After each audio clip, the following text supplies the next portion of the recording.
আচ্ছা, আমি বোর্ডের সামনে গিয়ে যখন লিখবো, তোমরা লেখাটা বা সাউন্ডটা ঠিকঠাক আসছে নাকি একটু দেখে আমাকে জানিও। আচ্ছা স্যার। দেখো, লেখা বুঝতে পারছো? এমনি লেখা।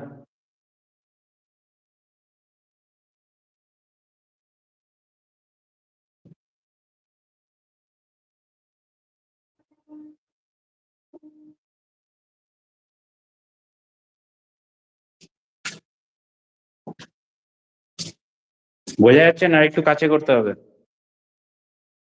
কাছে করতে হবে।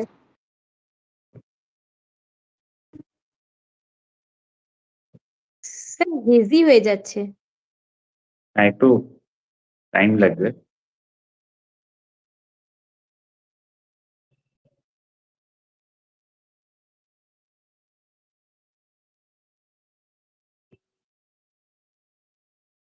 আচ্ছা, সবাই জয়েন করুক, তারপরে করছি। সাউন্ড শোনা যাচ্ছে তো? হ্যাঁ স্যার।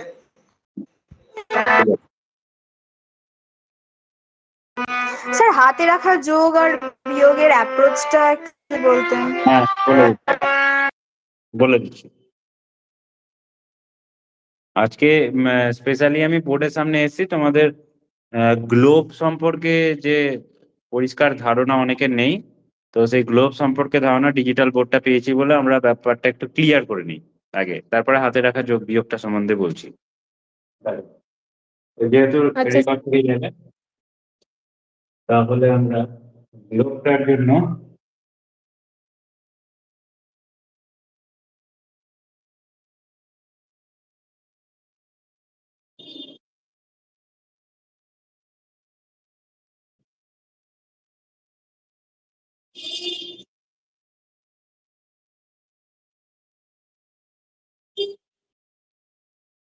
গ্লোব বুঝতে গেলে আমাদের বুঝতে হবে যেটা, মানে আমরা দেখো ডিরেকশন টেস্ট করতে গেলে যেমন নিজেদের অবস্থানটা আগে মানে সেইখানে সিকিওর করি, তারপরে যেমন বাকি সবটা বুঝতে পারি।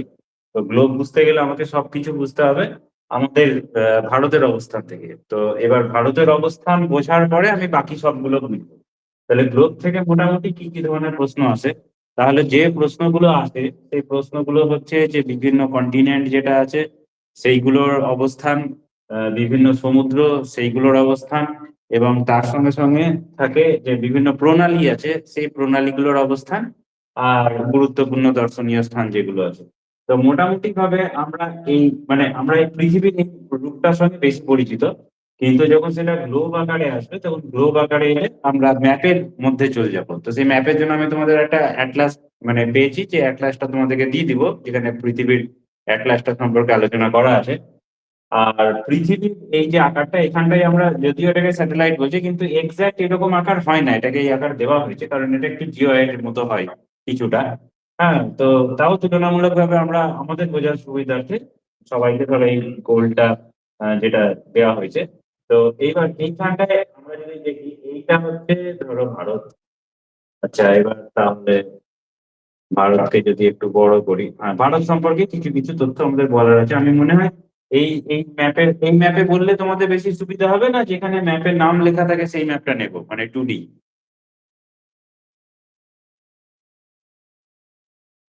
কেউ একটু স্যার আইডিয়া। এটাতেই বলে দিন। স্যার এটাতেই বলে দিন, কারণ কি এরকমই তো দেখাবে, তো আইডিয়াটা করা ইজি হবে, কারণ ওরকম যে ঠিক 2D আছে, ওয়ালা ম্যাপ ওটা তো আমি আমরা দেখেছি আমি অলরেডি। নিশ্চয়ই বলে দিচ্ছি। আচ্ছা, তো এবার এইখানটায় যদি আমরা এই ম্যাপটাই আসি, তাহলে এটা দেখি যে কন্টিনেন্ট সেটা হচ্ছে এশিয়া। এবার এই যে এশিয়া কন্টিনেন্ট যেটা আছে সেই এশিয়া কন্টিনেন্টের সাউথে যদি আসি, তাহলে এই অংশটা হচ্ছে আমাদের উপমহাদেশ। কেন এটাকে উপমহাদেশ বলে? বৈচিত্র্যের কারণে। এবং এইখানটায় যদি দেখি ভারতীয় উপমহাদেশ বলতে আমরা ভারত, এখানে নেপাল, বাংলাদেশ, হ্যাঁ, শ্রীলঙ্কা, পাকিস্তান, আফগানিস্তান, এইসব কিন্তু নিয়ে আমরা ভারতীয় উপমহাদেশ পাচ্ছি। আচ্ছা, এইবার ভারতের উত্তর দিকে যদি যেতে শুরু করি, তাহলে ভারতের উত্তর দিকে গেলে আমি এখানে পাচ্ছি চীন পাচ্ছি। এই তো চীনের পরে দিকে গেলে রাশিয়া পাবো, মাঝখানে মঙ্গোলিয়া থাকবে। আর এই দিকে যদি যেতে শুরু করি, তাহলে এখানে এইটুকুটা পাকিস্তান পাবো, পাকিস্তানের পরে আফগানিস্তান পাবো, তারপরে এখানে ঢুকলে মধ্যপ্রাচ্যে ঢুকে যাবো। মধ্যপ্রাচ্য থেকে এইদিকে যদি আসি তাহলে ইউরোপ পাবো, এই অংশটা বড় অংশটা ইউরো এশিয়া। এখানে একটা মজার ব্যাপার আছে, শুধু এইটুকুটা যদি ধরা হয়, এইটুকুটার মধ্যে মানে এশিয়ার এই অংশটুকুর মধ্যে গোটা পৃথিবীর অর্ধেক জনবসতি এইটুকুটার মধ্যে আছে, বাকি অর্ধেকটাতে পৃথিবীর বাকি জনবসতি আছে। যাই হোক, তাহলে এই ইউরোপের পরে আমরা যদি এই দিকটায় যাই, তাহলে এইখানটায় আমরা পাচ্ছি আমেরিকা। এবার আমেরিকার ক্ষেত্রে আমরা দুটো ভাগ পাই, একটা উত্তর আমেরিকা, একটা দক্ষিণ আমেরিকা। তো তোমরা এই মানে মহাদেশ হিসাবে বলছি। আচ্ছা, মহাদেশ হিসাবে যদি যা এইখানটায় যদি মানে দেখি, আর আমরা এখানে দেখে বুঝতে পারছি এগুলো আইস, মানে তোমার ইয়ে আছে, যেহেতু এই উপরটায় গেলে এই মেরু পেয়ে যাবো। আর এই মেরুর এই আশেপাশে যে দেশগুলো আছে যেগুলো ঠান্ডা বহুল দেশ, সুইজারল্যান্ড, নরওয়ে, ডেনমার্ক, এইগুলো আছে। আর একদম নিচের দিকটা এলে এখানটায় একটা মেরু পাবো।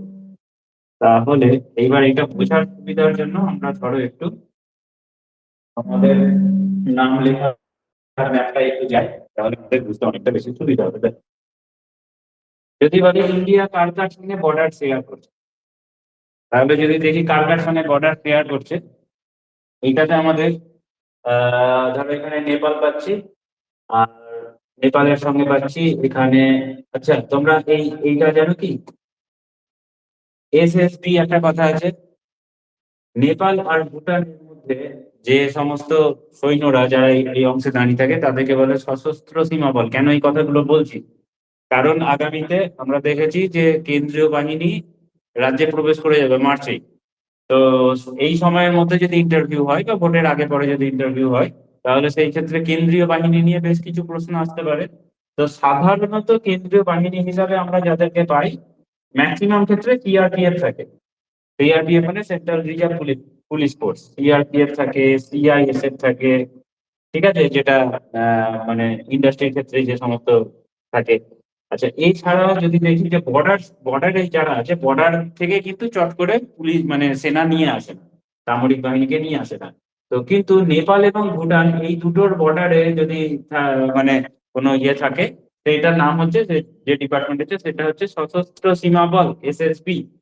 আবার যখন এই পাকিস্তানের বর্ডার আসবে বা এখানে বাংলাদেশের বর্ডার আসবে, পাকিস্তান আর বাংলাদেশের বর্ডারে আমরা যাদেরকে পাই, যেটা আমরা প্রায় জানি, সেটা হচ্ছে বিএসএফ বা বর্ডার সিকিউরিটি ফোর্স। আচ্ছা, এইবার এই যে এখানে যে বর্ডার মানে এখানে বর্ডার সিকিউরিটি ফোর্স বিএসএফ আর এখানে এসএসবি, এই দুটোর মধ্যে পার্থক্য কি? এসএসবি হচ্ছে যে যারা আমাদের সঙ্গে বন্ধু ভাবাপন্ন দেশ আছে তাদের বর্ডারে এসএসবি থাকে, আর আমাদের সঙ্গে শত্রু ভাবাপন্ন যে দেশ আছে তাদের সঙ্গে আমরা দেখেছি তাদের ক্ষেত্রে বিএসএফ থাকে, বর্ডার সিকিউরিটি ফোর্স। আর একটা থাকে যেটা এই চীনের সঙ্গে এই জায়গাটায় যে বর্ডার আছে এইখানটায় থাকে ITBP, Indo Tibetan border police. তাহলে মোটামুটি ভাবে আমরা আহ হ্যাঁ, মোটামুটি ভাবে তাহলে আমরা বুঝতে পেরে যাচ্ছি যে ভারতের সীমানার সঙ্গে যারা থাকছে সেই অংশগুলোতে কোন কোন পুলিশ ফোর্স থাকে। আচ্ছা, এইবার এর সঙ্গে সঙ্গে থাকে আরেকটা, সেটা হচ্ছে যে ইন্টারন্যাশনাল লাইন যেটা আছে। তোমরা জানো ভারত, পাকিস্তান, আফগানিস্তান এইখানটা একটা বর্ডার আছে। এইখানে আমরা বর্ডার গুলো যদি যদি দেখি তাহলে কিছু বর্ডার পাই। একটা হচ্ছে র্যাড ক্লিফ, তাই তো? র্যাড ক্লিফ তোমরা শুনছো তো? র্যাড ক্লিফ আছে, ডুরান্ড। এই দুটো নিয়ে আগে আলোচনা করি। ডুরান্ড লাইন কোথায় গেছে? আফগানিস্তানের সঙ্গে ভারতের যে বর্ডার যেটা আছে সেই জায়গাটা আমরা ডুরান্ড লাইন পাই। এবং এই ডুরান্ডের সঙ্গে তোমরা মনে করে দেখো, ডুরান্ডের সঙ্গে একটা ফুটবল খেলা জড়িয়ে আছে, ডুরান্ড কাপ একটা ফুটবল খেলা। তো এইরকম ধরনের প্রশ্ন এলে মানে তখন ইন্টারভিউয়ার এখান থেকে চলে যাবে ডুরান্ড কাপ, ওখান থেকে ফুটবল খেলা মানে ডুরান্ড লাইন থেকে চলে যাবে।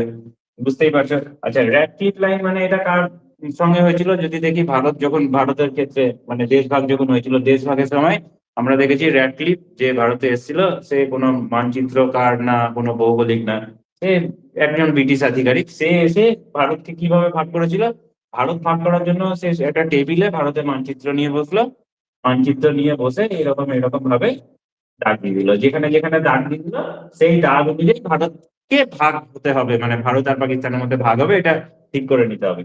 তো সেই কারণবশত এই দিকটাই যদিও বা হয়ে গেছে, আমাদের এই অংশগুলোতে না সব থেকে বেশি অসুবিধা হয়েছে। বিশেষ করে যদি আমরা বলি যে পশ্চিমবঙ্গের সঙ্গে যে জায়গাটা বর্ডার শেয়ার হচ্ছে, পশ্চিমবঙ্গের সঙ্গে যেখানে বর্ডার শেয়ার হচ্ছে সেখানে আমাদের সমস্যা সব থেকে বেশি হচ্ছে।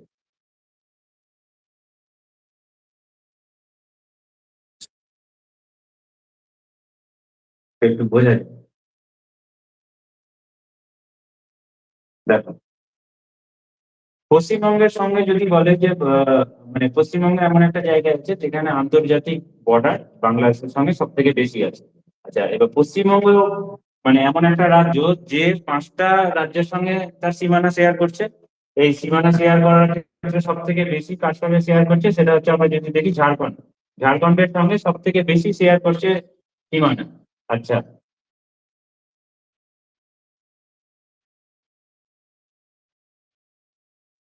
তাহলে ঝাড়খণ্ডের সঙ্গে আমরা সব থেকে বেশি সীমানা শেয়ার করতে দেখছি। ঝাড়খণ্ড ছাড়া কার সঙ্গে শেয়ার করছে? বিহারের সঙ্গে করছে, আর করছে উড়িষ্যার সঙ্গে করছে, আর এদিক থেকে যদি চলে যাই সিকিমের সঙ্গে করছে, এখানে আসামের সঙ্গে করছে। তাহলে আমরা এরকম ভাবে পাচ্ছি যে এই কটার সঙ্গে পশ্চিমবঙ্গ মানে সীমানা শেয়ার করছে, আর তার সঙ্গে সঙ্গে পশ্চিমবঙ্গ যার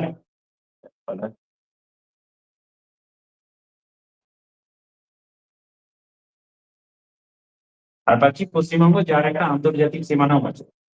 আচ্ছা, এইবার আমরা ভারতের ক্ষেত্রে আসছি।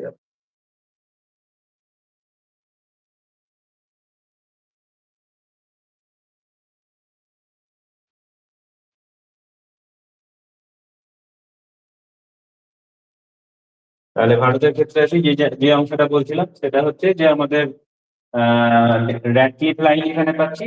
আর ভারতের সঙ্গে এই জায়গাটাই তোমরা যদি দেখে থাকো, এইখানে ছিটমহল আছে। মানে ভারত আর বাংলাদেশের ক্ষেত্রে কি কি সীমানা আছে? 3 বিঘা করিডোর দেখেছি আমরা, ছিটমহল হস্তান্তর করতে দেখেছি। সীমানা বলতে এখানে পেট্রাপোল সীমান্ত দেখেছি, পেট্রাপোল বেনাচিটি সীমান্ত দেখেছি। আর এইখানে পশ্চিমবঙ্গের সঙ্গে ভারতের মানে যে অংশটায় সব থেকে বেশি সমস্যা হয় সেটা হচ্ছে এই সুন্দরবনের জায়গা। এই সুন্দরবনের জায়গায় কেন সব থেকে বেশি সমস্যা হয়? কারণ এই যে দেখছো এই অংশটা, মানে এখানে খাঁড়ি কিন্তু আছে, কিন্তু এই খাঁড়ি থাকলেও এইখানকার মৎস্যজীবী ওখানে ওদিকে যায়, ওখানকার মৎস্যজীবী এদিকে আসে, এবং এই জায়গাটায় সব থেকে বেশি সমস্যা হয়। আর কোথায় আচ্ছা, আর একটা বিষয় যেটা প্রশ্ন হয়ে থাকে সেটা হচ্ছে যে পশ্চিমবঙ্গের মানে বাংলাদেশের কোন হুম, মানে বড় কি বলবো শহর, বড় শহর পশ্চিমবঙ্গের সব থেকে কাছে। তাহলে যে বড় শহর দেখো আমরা এখানে যদি দেখি তাহলে যে রাজশাহী দেখতে পাচ্ছি, রাজশাহী কিন্তু এখানে সব থেকে খুব কাছে। আর যদি বলি তাহলে পাবো আমরা কুচবিহারের কাছে পাবো একটা। ঠিক আছে, মানে কুচবিহার কেন বলছি, কারণ বাংলাদেশের মধ্যেও কিন্তু একটা কুচবিহার আছে।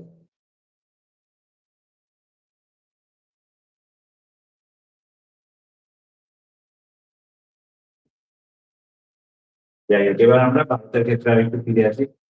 হ্যাঁ, তাহলে ভারতের ক্ষেত্রে আর একটা বিষয়,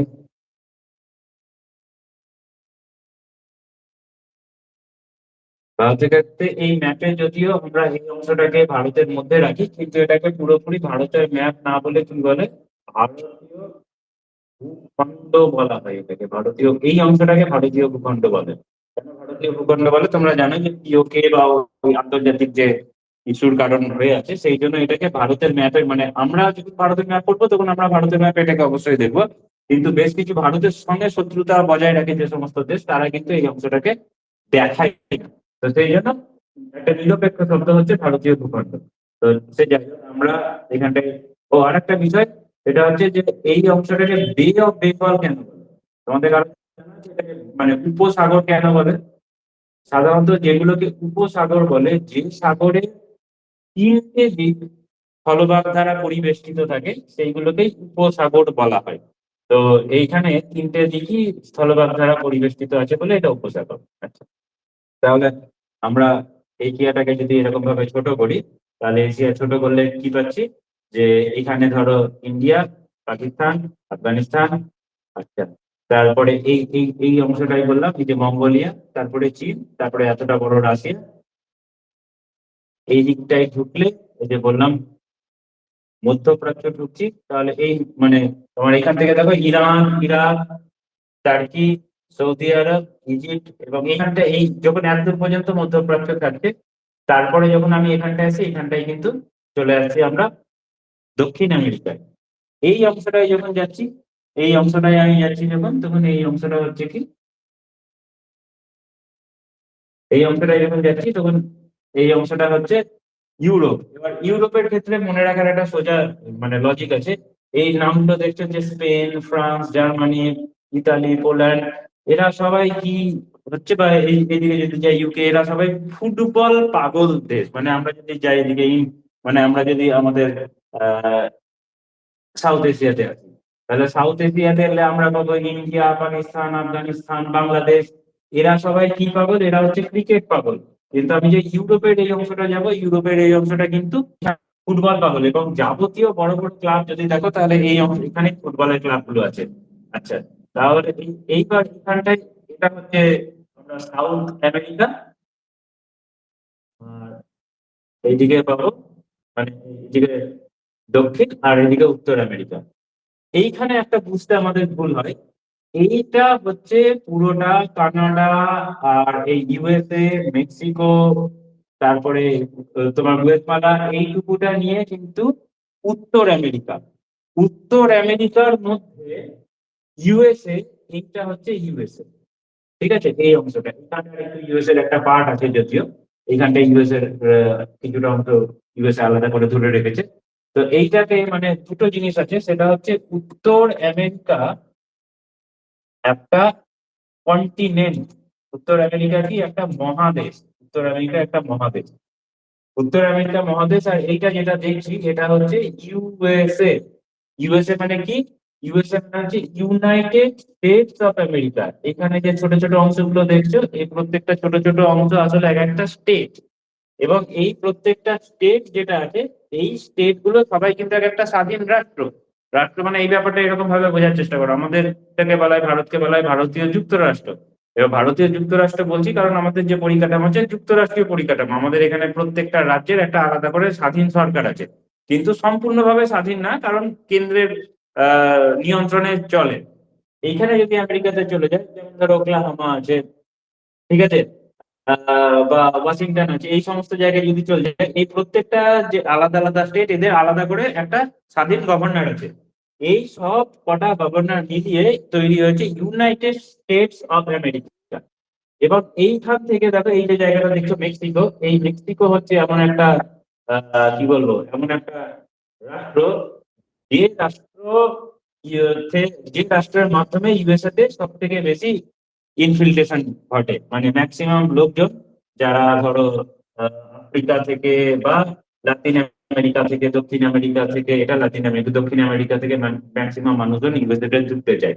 আচ্ছা, আর আচ্ছা, সে যাই হোক, তাহলে আমরা এই যে ইউনাইটেড স্টেটস অফ আমেরিকা বলছি, এই ব্যাপারটা আমরা একটু বুঝতে পারবো যদি এই রাশিয়াতে যাই। যদি রাশিয়াতে যায়, এইখানটায় যে রাশিয়া আছে, একটা সময় ছিল তোমরা দেখেছো ইউএসএসআর কথাটা বলা হতো, United states of Soviet Russia. পরবর্তীকালে ইউএসএসআর কে ভেঙে দেয়। কে ভেঙে দেয়? আমেরিকা ভেঙে দেয়, কারণ ওখানে থাকতে দেবে না। মানে ওকে ইউনাইটেড হয়ে থাকতে দেবে না। তো সেই যাই হোক, তাহলে আমরা এইখানটায় তাহলে পেয়েছিলাম ইউরোপ, পেয়েছিলাম এইখানটায়, পেয়েছি আমেরিকা, উত্তর আমেরিকা, দক্ষিণ আমেরিকা পেয়েছি। এটা পৃথিবীর উপর দিকটা, ঠিক আছে। এবং মানে এইটাই রাশিয়া। তাহলে এখানটায় যে উত্তর মেরু পাচ্ছি, তাহলে উত্তর মেরুর এইদিকে উত্তর আমেরিকা পাচ্ছি, উত্তর মেরুর এই কাছাকাছি রাশিয়া পাচ্ছি, উত্তর মেরু থেকে আরেকটু সরে এসে আমরা ইউরোপ পাচ্ছি, আর এখানটাই পাচ্ছি গ্রিনল্যান্ড, যেটা আসলে বিশাল বড়। মানে গ্রিনল্যান্ড বললেও এটা বরফ দিয়ে ঢাকা থাকে। এটা একটা মজার ব্যাপার। আইসল্যান্ড যদি বলো, আইসল্যান্ডে তুমি সবুজ দেখতে পাবা, কিন্তু গ্রিনল্যান্ড যদি বলো, গ্রিনল্যান্ডে সবুজ দেখতে পাবো না, ওখানে শুধু আইস দেখতে পাবা। তো এটা আচ্ছা, এবার এইটা গেল আমাদের কন্টিনেন্টের কথা বলছি। এবার ওসিএন যদি বলি, তাহলে আমরা কিছু সি পাবো, কিছু ওসিএন পাবো। যেটা বলছিলাম সেটা হচ্ছে এই অংশটাই যদি আসে, যেটা নর্থেন সি, এইখানটায় দেখো Norway, Sweden, Finland, Denmark, Poland, Belarus. পোল্যান্ডে যদি নাও যায়, ডেনমার্ক, নরওয়ে, সুইডেন, ফিনল্যান্ড, এই চারটিকে যদি আমরা একটা চতুর্ভুজ ধরি, এটা একটা এমন চতুর্ভুজ যে পৃথিবীর যে বিভিন্ন ধরনের সূচক গুলো আছে, সেই সূচকের ক্ষেত্রে প্রায় সব সূচকে এদের নাম তুমি প্রথম দিকেই পাবে। এবার এদের নাম কেন প্রথম দিকে আসে, মানে তুমি যদি দেখো যে স্বাস্থ্যর দিক থেকে এরা এগিয়ে, যদি দেখো যে অপরাধ অপরাধ এখানে সব থেকে কম হয়, পার ক্যাপিটা ইনকাম এদের সব থেকে বেশি হয়, ঠিক আছে, পড়াশোনার ক্ষেত্রে এরা সব থেকে এগিয়ে। এর কারণ আছে। এর কারণ হচ্ছে কি, মানে এই জায়গাগুলো যদি যাও, মানে ছবির মতন সুন্দর দেখতে, বড় বড় পাহাড়, বেশ কিছু পাহাড় বরফে ঢাকা আছে, সুন্দর সবুজ বনানী, সেখানে পলিউশন নেই। আমাদের এখানে যে পলিউশনের সঙ্গে আমাদেরকে লড়াই করতে হয়, বাতাসে প্রচুর ধুলো, হ্যাঁ, চারিদিকে প্লাস্টিক ছড়িয়ে ছিটিয়ে আছে, জল এখানে নোংরা। তো এই সমস্ত জিনিস ওখানে গেলে বিন্দু মাত্র পাবে না। নির্মল বাতাস, জল একেবারে এতটাই স্বচ্ছ, নদী থেকে ঝর্ণা থেকে জল বইছে যে সরাসরি তুমি পান করতে পারো সেখান থেকে। এবং সেই একটা কারণবশত সব থেকে বড় লোক মানুষজন যারা আছে তারা এখানে থাকে। এবং এই যে সুইডেন বলছো, সুইস ব্যাংক যা দেখেছি আমরা এখানে দেখেছি। আচ্ছা, এবার এখানটায় যে যে ফিনল্যান্ড বলছো, এই ফিনল্যান্ড এখান থেকে আমরা নোকিয়া কোম্পানিকে উঠতে দেখেছি। এই এই সমস্ত জায়গায় সবকিছু সুখে থাকলেও একটা জিনিস হয় অসুবিধা ওদের, যেটা কি না, সেখানটা ওদের ওখানে জনসংখ্যা খুবই কম। জনসংখ্যা কম কারণ কি, মানুষজন মানে সেই মানে সবাই ধরো, ওদের যথেষ্ট টাকা পয়সা আছে, মানে শুধুমাত্র ওখানে জন্মালেই মানুষ বড় লোক হয়ে যায়, জন্মানোর কারণেই বড় লোক। মানে আমরা এখানে যেমন জন্মানোর কারণে বেশ কিছু অধিকার পাই, মৌলিক অধিকার পাচ্ছি ছটা, ওদের ওখানে জন্মানোর কারণে হয়তো ওরা কয়েক কোটি টাকা পেয়ে যায়। এবং সেই কারণবশত আমরা লোন নিয়ে জন্মাচ্ছি, যেখানে এখন একটা মানে যদি পশ্চিমবঙ্গবাসী বলি 70-80 হাজার টাকা বোধহয় পার হেড লোন থাকে। আর ওখানটায় যদি যাই তাহলে সে কয়েক কোটি টাকা সে জন্মানোর সঙ্গে সঙ্গে পায়। সেই জন্য ওদের সমস্ত কিছু ইচ অ্যান্ড এভরিথিং ফ্রি, সবকিছু সরকার বেয়ার করে। এডুকেশন সরকারের তরফ থেকে, মানে যে অসুস্থ যদি হয় সমস্ত সরকারি চিকিৎসা সবকিছু ফ্রিতে। তো সেই কারণবশত সবকিছুতে তারা এগিয়ে থাকবে। সেই জন্য অপরাধ প্রত্যেকটা মানুষের কাছেই যদি যথেষ্ট পরিমাণে টাকা থাকে, চুরি কে করবে? তো সেই জন্য এই যে একটা অর্থ আছে, এইখানে আমরা অপরাধ হতে দেখি না। তো পোল্যান্ড, বেলারুস এদিকে এলে, ইউরোপের এই জায়গাগুলো এলে কিছুটা কিছুটা সমস্যা শুরু হয়। আচ্ছা, সেই যাই হোক, ফ্রান্সে যদি হয়, ফ্রান্স ইতালিতে আমরা প্রায় ঝামেলা হতে দেখেছি। আর ইউরোপ, গ্রিসেরও দেখেছি যে ইউরোপ থেকে বেরিয়ে গেল। তাহলে এবার আমাদের যে ব্যাপারটা, কন্টিনেন্ট আর একটা বাকি থেকে গেল, সেটা হচ্ছে অস্ট্রেলিয়া। তো তাহলে অস্ট্রেলিয়া যদি যাই, মাদাগাস্কার দেখছো, এটা একটা মুভি ছিল মাদাগাস্কার নিয়ে। তাহলে অস্ট্রেলিয়া, এই যে আমরা এখান থেকে নামছি, মানে বে অফ বেঙ্গল পেরিয়ে, শ্রীলঙ্কা পেরিয়ে, যদি এই যে ভারতীয় মহাসাগর আছে, হ্যাঁ, সেইখানটায় একেবারে নিচের দিকে যদি আসি, তাহলে এইখানটায় পাচ্ছি অস্ট্রেলিয়া। এবং অস্ট্রেলিয়ার সঙ্গে নিচের খুঁড়িতে পাচ্ছি একটু মানে নিউজিল্যান্ড, যেটা কি বীজের দেশ। এইবার একটা জিনিস, ব্যাপারটা ভালো করে বোঝার চেষ্টা করো। এই যে অস্ট্রেলিয়া এটা আছে, অস্ট্রেলিয়ার অবস্থানটা দেখো, চারিদিকে সমুদ্র, মানে এইদিকে পাচ্ছি আমি ইন্ডিয়ান ওশেন, এইদিকে পাচ্ছি প্যাসিফিক ওশেন, ঠিক আছে, এইদিকে পাচ্ছি সাউথ সাউদার্ন ওশেন। তাহলে এই চারিদিকে সমুদ্রের মাঝখানে ঘেরা একটা বিস্তীর্ণ বড় ভূখণ্ড, যে ভূখণ্ডের মধ্যে রুক্ষতা প্রচুর এখানে, মানে মানে মানে এমনি যদি দেখো তাহলে দেখো বনাম মানে সবুজ সবুজ অংশ খুব কম আছে, মানে এই অংশগুলো সবুজ দেখছি যেগুলো সমুদ্রের ধার আছে। এই সমুদ্রের ধার থাকা সত্ত্বেও কিন্তু এখানে নেই, এখানে রুক্ষ, মানে এখানে মরুভূমি আছে। হ্যাঁ, আচ্ছা, এখানে প্রচুর বিষাক্ত সাপ, প্রচুর সব থেকে বড় বড় মানে কীট পোকা মাকড় সব এই সমস্ত জায়গায় আছে। কিন্তু তা সত্ত্বেও অস্ট্রেলিয়াকে আমরা বেশ কিছু ক্ষেত্রে এগিয়ে থাকতে দেখেছি। যেমন ধর ক্রিকেটের কথাই যদি বলি, তাহলে এই ক্রিকেটে অস্ট্রেলিয়া বরাবরই এগিয়ে, বা অন্যান্য বেশ কিছু খেলা আছে অ্যাথলিটের ক্ষেত্রে অস্ট্রেলিয়া এগিয়ে। কেন এগিয়ে? তার কারণটা যদি আমরা বোঝার চেষ্টা করি, তার কারণটা হচ্ছে আমরা যখন দেখছি যে ধরো এই যে ইউরোপের কথা যদি বলি, তাহলে ইউরোপের ক্ষেত্রে ধরো ইউনাইটেড কিংডম, মানে আমরা যেখান থেকে দেখেছি একটা সময় যারা ব্যবসা বাণিজ্য করতে বেরিয়েছিল, ব্যবসা বাণিজ্য করতে কারা কারা বেরিয়েছিল? লন্ডন, ফ্রান্স, এদের আমরা মানে তুলনামূলকভাবে বেশি কলোনি দেখেছি। এরা গোটা পৃথিবীতে ব্যবসা করতে ছড়িয়ে পড়েছিল। এবং এরা যখন ব্যবসা করতে ছড়িয়ে পড়ে, একটা সময় ছিল ফ্রান্স এবং মানে ওই পর্তুগিজদের বাদ দিলে ফ্রান্স এবং লন্ডন, এরাই প্রায় গোটা পৃথিবী দখল করে নিয়েছিল। গোটা পৃথিবী দখল করে নেওয়ার পর গোটা পৃথিবী জুড়ে যারা অপরাধী হতো, সেই অপরাধীদেরকে যখন দ্বীপান্তরে পাঠানো হতো, তখন ওরা কি কোথায় পাঠাতো? তখন ওরা পাঠাতো এই অস্ট্রেলিয়াতে, সুদূর অস্ট্রেলিয়াতে ওদেরকে পাঠাতো। তারা এই অস্ট্রেলিয়াতে পাঠাতো, যেখান থেকে কোনোভাবেই তারা যেন ইংল্যান্ডে ফিরে না যেতে পারে।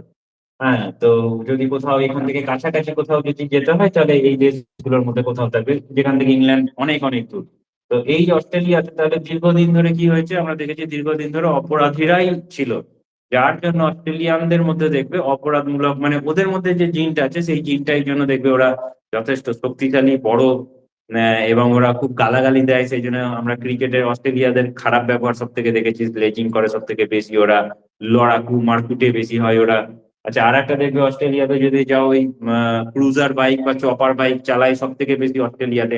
বিয়ার, মানে এত বড় বড় বিয়ার মাঠ থাকে, সে ওরা শুধু বিয়ারই খায়।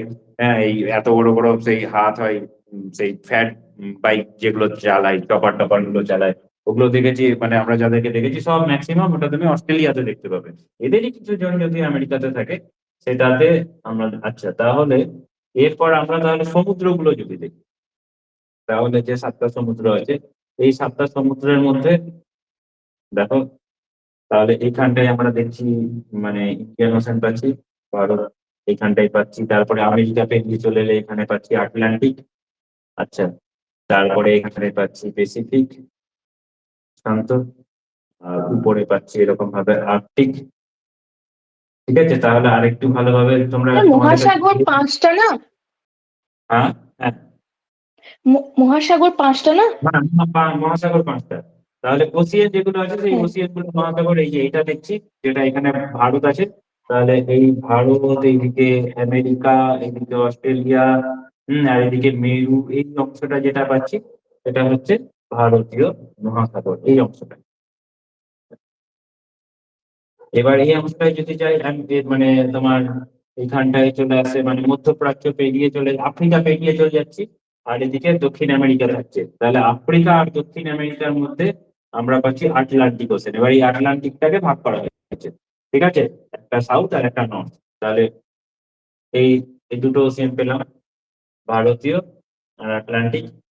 আচ্ছা, তারপরে একদম পিছন দিকটায়, মানে আমরা যদি গ্লোবটা দেখি, মানে বা ভারত মানে পৃথিবীর ম্যাপটা যদি দেখি বা গ্লোবটা দেখি, তাহলে যে অংশটাই সব থেকে বেশি জল দেখতে পাই সেটা হচ্ছে প্যাসিফিক, প্রশান্ত।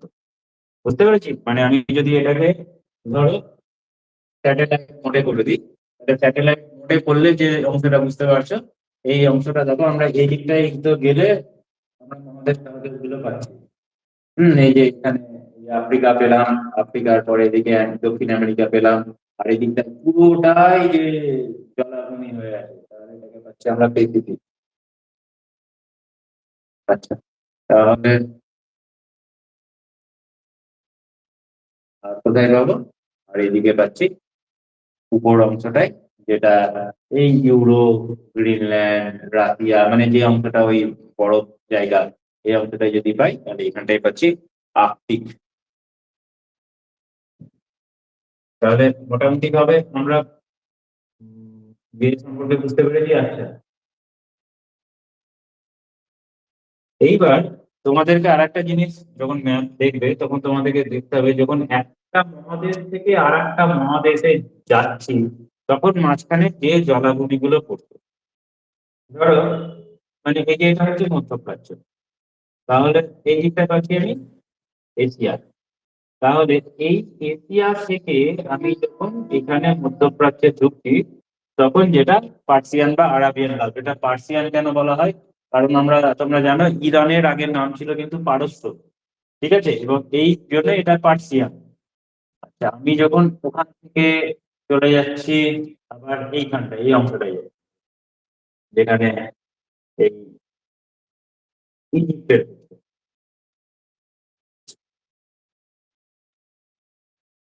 এইটা আমার মনে হয় তোমাদের ওই ম্যাপটা আগে যদি দিয়ে দিই, ওটা তোমরা একটু পড়ে তারপর যদি আলোচনা করি তাহলে মনে হয় বেশি ভালো হবে। না হলে এই আমি একটার পর একটা বলবো, তোমরা ভুলে যাবে পরে। মোটামুটি আমি হ্যাঁ স্যার। আলোচনা করলাম, হ্যাঁ, মানে মেনটা ধরো আমাদের যে 7টা মহাদেশ আছে আর যে 5টা মানে মহাসাগর আছে সেইগুলো মোটামুটি ভাবে আলোচনা করলাম। আচ্ছা, এইবার আর কিছু আলোচনা করার মতন আছে একটু দেখে নিই। স্যার, বলো। বলছি যে গ্রিনল্যান্ড একবার দেখিয়ে দেন না। প্রণালী গুলো সম্পর্কে একটু বলবেন না, প্রণালী? হ্যাঁ, প্রণালীগুলো সম্পর্কে আমি বলছিলাম, কিন্তু সেই জন্য আমার মনে হলো যে আগে একটু তোমাদের ইয়েটা দিই। যেমন ধরো এখানে আছে পানামা, মানে কেন এই প্রণালীগুলো গুরুত্বপূর্ণ দেখো,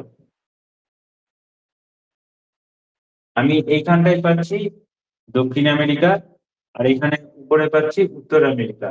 তাহলে দক্ষিণ আমেরিকা এবং উত্তর আমেরিকার মধ্যে যে যে আমরা যখন এই অংশটা পাবো, আমরা পানামা খাল করেছি, তাহলে এখানে পানামা আছে। তাহলে এই পানামা, এই মানে এই জলভাগ যে আছে, যে এই উত্তর আমেরিকা দক্ষিণ আমেরিকার মধ্যে অবস্থান করা পানামা জল। আচ্ছা,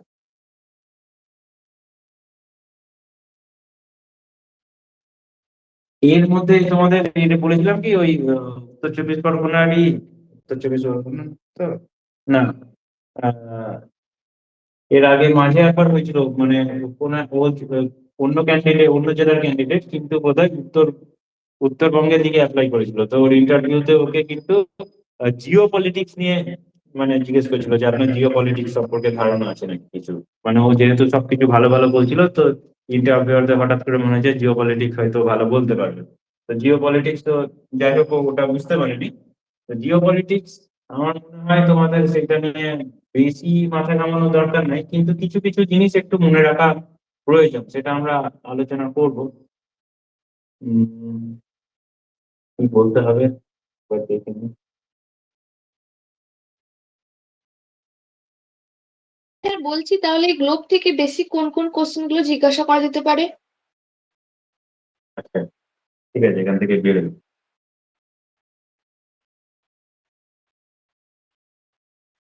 আচ্ছা, গ্লোব থেকে প্রশ্ন,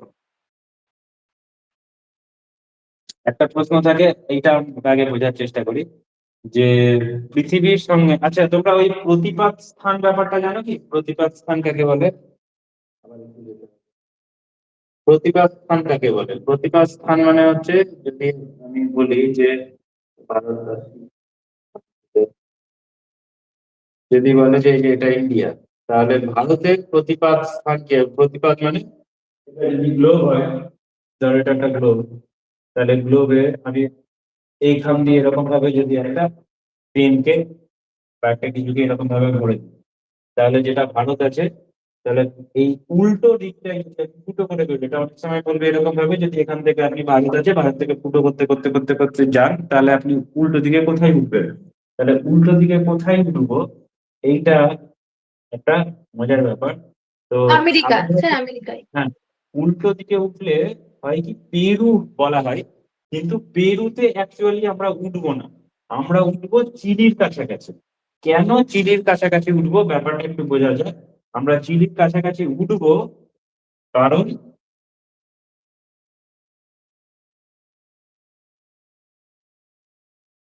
এটা কারণ হচ্ছে পৃথিবীকে যদি দেখি, তাহলে পৃথিবী একটু 23.5 ডিগ্রি ঘুরে আছে। আচ্ছা, এইবার এই যে এই ঘুরে আছে, অনত হয়ে আছে, এইটা দুটো আছে। একটা কথা তোমরা দেখবে যে পৃথিবী দুটো পায়, একটা 23.5 ডিগ্রি আর একটা 63.5 ডিগ্রি, তাই না? দুটোর পার্থক্য কি কেউ বলতে পারবে? 23.5 আর 63।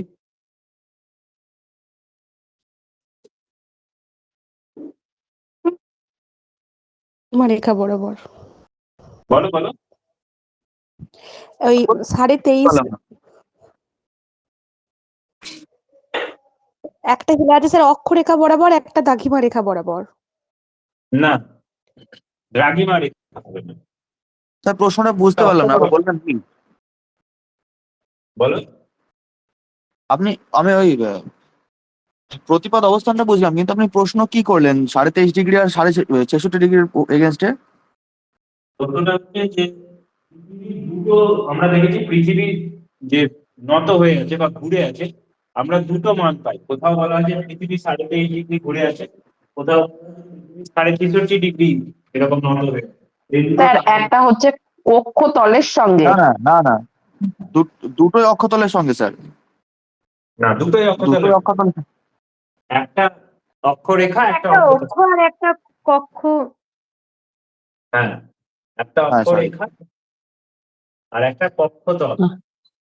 হ্যাঁ, কক্ষতল। কক্ষতলের সঙ্গে একটা অক্ষরেখা। কক্ষতলের হ্যাঁ, সাথে একটা এই 63.5। পৃথিবীটাকে যদি দেখি, এই যে এটা যদি দেখি, তাহলে এটা অক্ষরেখার ক্ষেত্রে ঘুরে আছে।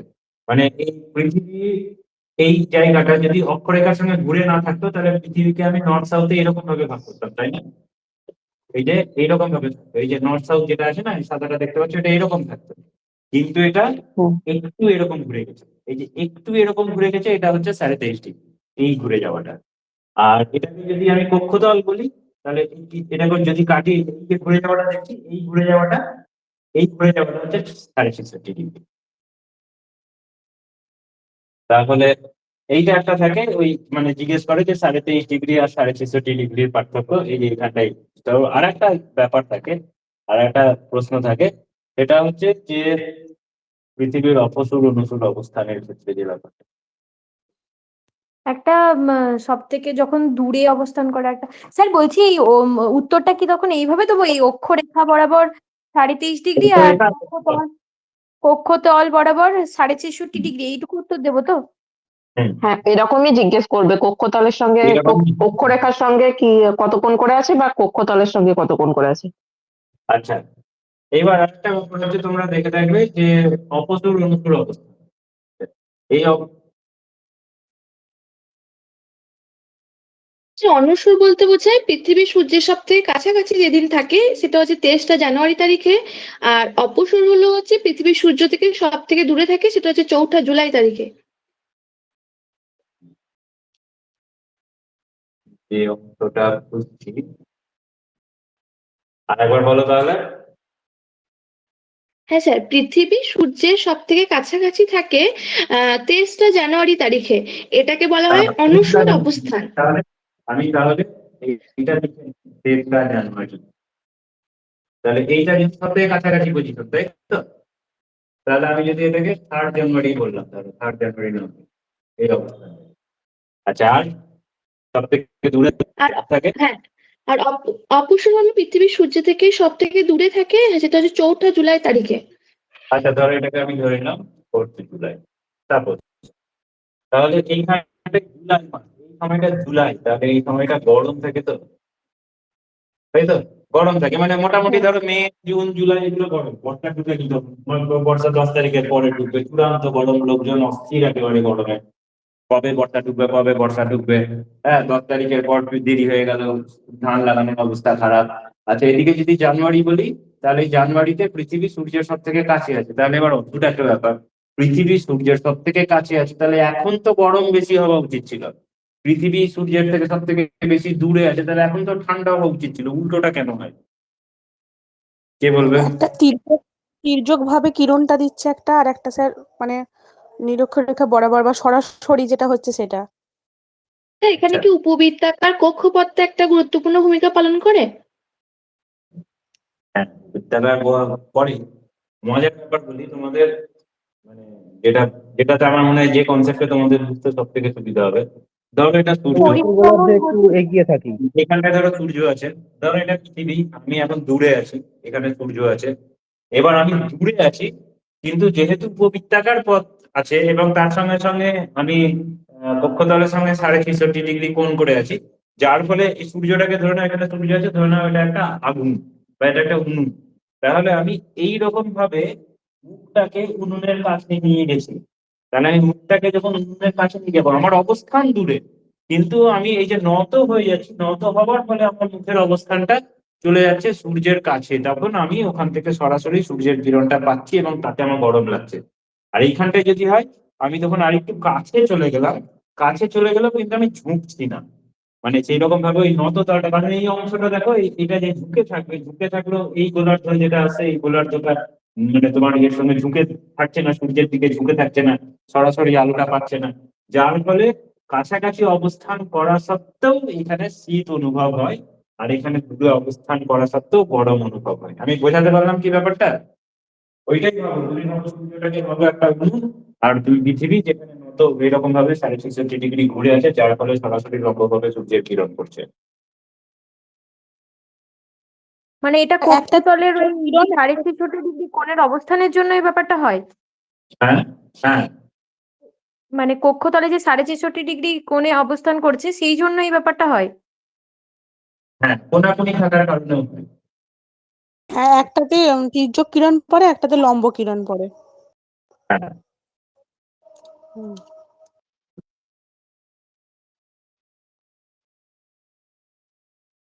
আচ্ছা, তাহলে বলো আর আর কোনো ধরনের গ্রোথ থেকে সংক্রান্ত তোমরা যা কিছু কোশ্চেন মনে পড়ছে বলো।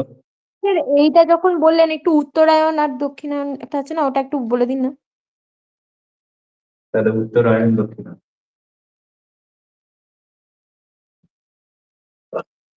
বোর্ডটা আসলে বড় তো, সামনে থেকে আমি কিছু বুঝতে পারছি না।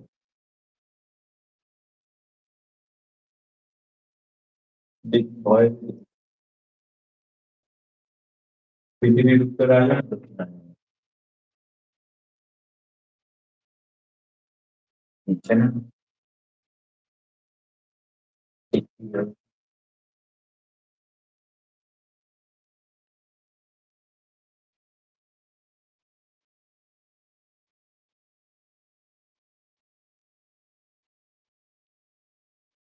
বাংলাটা করে নিতে হবে, বাংলায় দুটো প্রস্তুত, ইংরেজিতে লিখতে হবে।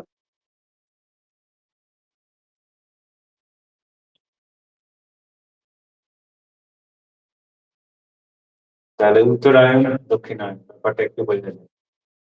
দক্ষিণায়ন কোথায় পাচ্ছি আমরা? দক্ষিণায়ন পাচ্ছি এইখানটায়। বলো কোন অংশটাই পাচ্ছি দক্ষিণায়ন? শীতকালটাই। উত্তরায়ণ পাচ্ছি কোন সময়টাই?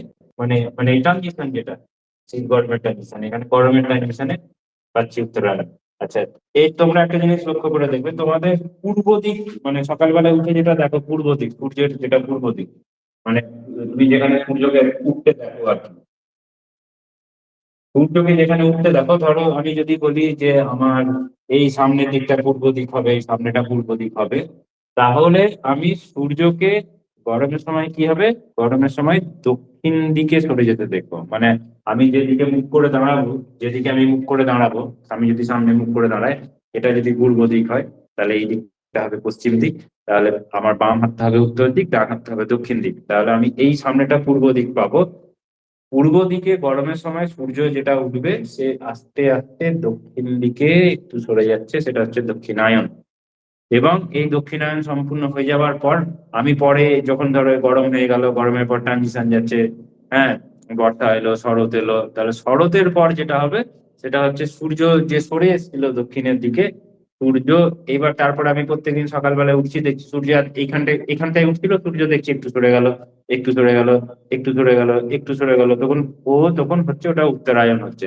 তাহলে তোমার যে পূর্ব দিক আছে, তাহলে তোমার সকালবেলায় উঠে যেটাকে পূর্ব দিক তুমি মনে করো, সেটা এক্সাক্ট পূর্ব দিক। সবসময় সূর্য একই মানে দিকে ওঠে না, এতটা জায়গা জুড়ে ওঠে পূর্ব, মানে উত্তরায়ণ দক্ষিণায়ন যদি ধরি, তাহলে যেটা পূর্ব দিক হচ্ছে পূর্ব দিকের কিছুটা, মানে উত্তর কিছুটা দক্ষিণ মিলিয়ে এতটা জায়গার মধ্যে সূর্য সারা বছর ধরে ওঠে।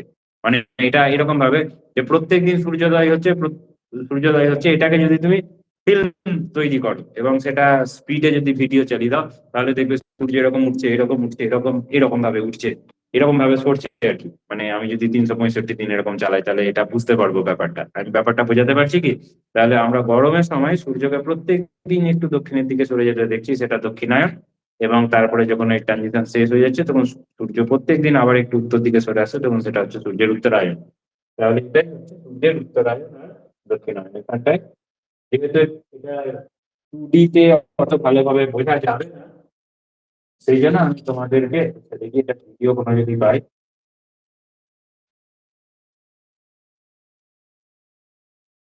এই ভিডিওতে ব্যাপারটা দেখি যে নাকি কিছু ভাবে।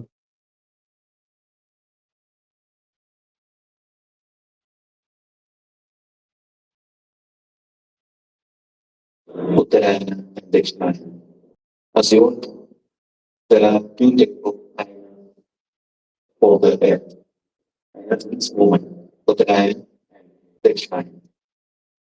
Or we can say that sun changes its position twice every year. These changes are known as Uttarayan, that is summer solstice, and Dakshinayana, winter solstice. It begins from day of Mother Sankama, which is considered as a symbol of motivation 100%. Kanpur তাহলে performance কেন হচ্ছে 70%? কারণ প্রতিদিন খাওয়ার থেকে পাওয়া যায় মাত্র 70% পর্যন্ত ভিটামিন এবং মিনারেল। বাকির জন্য নতুন সুপার রিচে যাতে আছে 5 গুণ জিঙ্ক এবং বাকি পানি বেশি এবং তাহলে তাকে একটু বেশি। we are going to study positive and thinking of this in this video. Select questions that they asked from this topic in written here in the beginning.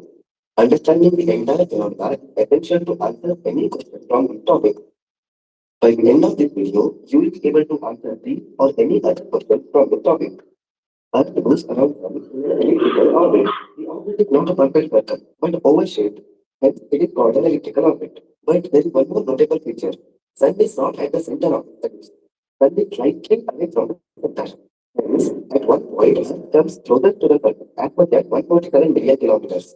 At another point exactly opposite, Sun is as far as 152 million kilometers. This closest point is called perihelion, and the farthest point is called aphelion. This movement of Earth and Sun in this orbit is called revolution of Earth. Imagine Earth was stationary on its axis, but only revolved around Sun in elliptical orbit. If American continents had faced Sun, it would always have been a day in America with broad daylight. The other side of the Earth would always have had night with permanent darkness. But we know this is not the case. We have day followed by night in all places. This is because Earth rotates on its axis while revolving around the Sun. This rotation is responsible for day and night. In this model, we can see Earth's rotational axis is perpendicular to the ecliptic plane. Ecliptic plane is the imaginary plane that contains both Sun and Earth's orbit. Earth's axis in our model here is 90 degrees with the ecliptic plane. In such cases, we can expect nearly 12 hours of day and 12 hours of night every 9 months. But this is not the case. Our model is still not accurate because we know that lengths of day and night are not same throughout the year. In summer, it will not be dark even at 7 p.m.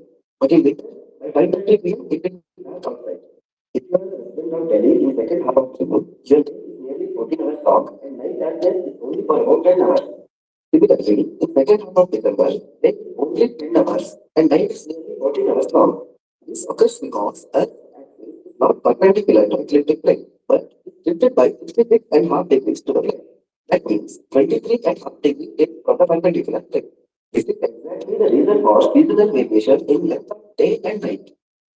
There is one very special feature of this state. It remains the same throughout the duration. Imagine Earth revolves like this around Sun. Direction of its sun continuously changing. This is not okay with Earth. Direction of Earth's axis remains unchanged throughout the duration. This is called axial parallelism. Because of this, for some part of the year, northern hemisphere faces towards the sun, and for some part, southern hemisphere faces towards the sun. When northern hemisphere is tilted towards sun, length of days are longer and nights are shorter. Longer days mean more heat transferred to northern hemisphere compared to southern hemisphere. This is summer in northern hemisphere. At the same time, it is winter in southern hemisphere because it is tilted away from the sun. Shorter days and longer nights result in less heat reception from sun and result in winter. Before jumping into the equinoxes and solstices, there is one more concept you need to understand. Imagine you have multiple poles installed at different places on Earth like this. From Earth, Sun appears small, even though Sun is gigantic compared to size of Earth or any other planet. Because of great distance, Sun appears negative and points source of light. Sunlight hit Earth at different angles at different places. Because of this, all poles cast a shadow except at one location. At this one location, Sun remains parallel to the pole and no shadow occurs. Sun appears to be directly overhead from this point. This point on Earth is called subsolar point where Sun is directly overhead. Here you can see at this given time, Sun is directly above equator at 0 degree. This point continuously changes because of Earth's tail and its revolution around Sun. Now let us get into solstices. When northern hemisphere is tilted towards Sun, subsolar point is in northern hemisphere. Days are longer than nights. It is beginning of summer. As days progress from March, April, and May, this subsolar point moves northward in northern hemisphere and little by little every day. When the date is 21st June, this subsolar point reaches as long as 23.5 degrees. Because of this revolution and axial parallelism, this subsolar point where Sun appears directly overhead does not go any more northward from this limit. This 23.5 degrees is the northernmost limit of this apparent journey of subsolar point. We drew a parallel at this limit and called it Tropic of Cancer. Tropic means turning around, like U-turn, hence the name. After this limit, this subsolar point takes a U-turn and starts moving towards southern side. All this days so far, Sun appeared to move northward a little by little every day. But on the day of U-turn, it takes a little time and Sun appears to be standing still on this day of June 21st. So this day is called solstice, which means Sun standing still. And since it is happening at peak of summer in northern hemisphere, it is called summer solstice. Let us see what is happening on other parts of the globe on this date. Sun is at northernmost limit. Days are the longest in northern hemisphere and nights are the shortest. Areas inside of Arctic Circle are lit up for whole 24 hours. There is no night. This area inside Arctic Circle in summer is popularly known as land of the midnight sun. Nowhere inside the area of circle, sun sets in whole 24 hours. See this video from a place called Lofoten Island in Norway, which is inside of Arctic Circle. It is midnight of June 21st. You can see sun throughout the night. This 24 hours daylight, at least for 1 day in a year, happens only in areas north of 66.5 degree latitude. Areas outside of this will have sun below the horizon every night. On 21st June, for a person at Arctic Circle, it is day or 24 hours. For a person at North Pole at also, it is day or 24 hours. And it is same for anyone in between. Now let us see what happens for next 3 months from June 21st summer solstice. The solar point starts moving southward and little by little every day. The length of day starts decreasing a little by little from peak of summer solstice. On 29th September, the solar point reaches equator. The imaginary line that separates day and night is called circle of illumination, and it passes through both north and south poles on 23rd September. On this day, all places on Earth have equal length of day and night. Hence, this day is called equinox. It literally means equal night. After summer and before winter, the season is called autumn. And hence, this September 23rd event is known as autumnal equinox. আচ্ছা, এমনি video দেখে কিছুটা বুঝতে পেরেছো কি? না হয় এইটাতে আশা করি আরেকটু বোঝা যায়। Today will be the summer solstice according which is happens in the northern hemisphere. So why does it happen? इनको सबके बारे में हम आज जानेंगे हमारी story. So let's start and let's begin. So now here we have a visual representation where the sun is in the center and sun के around यहाँ पे rotate कर रहे हैं.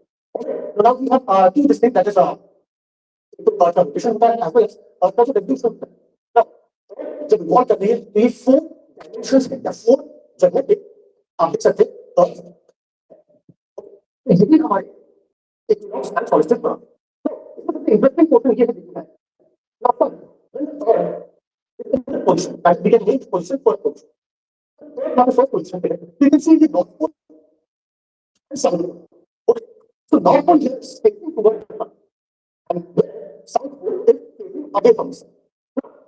According to the devices, this is the equator and probably this is the tropic of Cancer that is northern hemisphere. So tropic of Cancer is directly facing the sun. So therefore, during 21st June, my date that is June 1st. যেহেতু এইটা এরকম ভাবে হেলে আছে, তো সেই জন্য আমরা যখন এই উত্তরের অংশটা দেখছি, এই উত্তরের অংশ সূর্যের দিকে মুখ করে আছে, দক্ষিণটা সূর্যের থেকে সরে আছে। যেহেতু এটা হেলে আছে এরকম ভাবে আমরা দেখছি যে মানে কক্ষতলের সঙ্গে 66.5 ডিগ্রি হেলে আছে, তাহলে এই যে জায়গাটা আছে, হ্যাঁ এই 23.5 ডিগ্রি এই যে জায়গাটা আছে ট্রপিক অফ ক্যান্সার যেটা বলছে, এটা সরাসরি সূর্যের সেই আগের ভিডিওতে যেটা ইয়েলো লাইন দিয়ে বলা হচ্ছিল ইমাজিনারি লাইন, যেটা এইটার মাধ্যমে সরাসরি সামনাসামনি পড়ছে। সেই জন্য এই অংশটাই সব থেকে বেশি আমরা গরম Witness in the northern hemisphere, or we can say that is summer solstice to witness in the northern hemisphere, and similarly for southern hemisphere it will be winter solstice because southern hemisphere is away or south pole is away from the sun. Now moving to our second position here, you can see in the month of September that neither the north pole nor the south pole, okay, is away from the sun, whereas the complete energy of the sun equally, we can say that equal, that is equal amount of days and nights. So just equal amount of sunlight received per day, that is at the equator. এই একটা position পাচ্ছি, second পাবো আর fourth position পাবো, যেখানটায় equally দুটোই সূর্যের সামনে পাচ্ছি। এই অংশটাও ইকুয়ালি সূর্যের সামনে পাচ্ছি, উত্তর দক্ষিণ এটাও সূর্যের সামনে উত্তর দক্ষিণ পাচ্ছি। তো সেই জন্য এই দুটো সময়টাকে মানে বিষুব যেটা বলছি বা ইকুইনক্স যেটা বলছে, সেই দুটো অংশ এই সেকেন্ড আর ফোর্থ পজিশনে দেখতে পাই। আর চূড়ান্ত যদি বলো গরমের ক্ষেত্রে, হ্যাঁ যেটা আমরা খুব গরম বা খুব ঠান্ডা, এই দুটো অংশে এই দুটো জায়গায় ফার্স্ট আর থার্ড পজিশনে। It is the output equinox and it happens in September, so therefore it is September equinox. Now, further when we move towards the third position, that is which happens in the month of December. Now here, this is just an opposite of this situation. Here you can see north pole यहाँ पे और south pole यहाँ पे. तो जो north pole यहाँ पे is facing away from the direct rays of the sun, whereas south pole, if you can see my friends, here it is facing the sun directly. अब यहाँ पे एक और चीजें जो हम भाषा में नहीं करते थे, ये इक्वेटर है, ये टॉपिक ऑफ कैप्रिकॉर्न और ऊपर हम टॉपिक ऑफ कैंसर कह सकते हैं। That is the topic of Cancer equator by Capricorn. Now here in this video, that is the third position of this very key term. Directly because it कहाँ पे है? Tropic of Capricorn. The project is just moving around like this. Now we come back to the fourth position that is of the equinox that happens. বুঝতে পেরেছি না? Details দরকার আছে।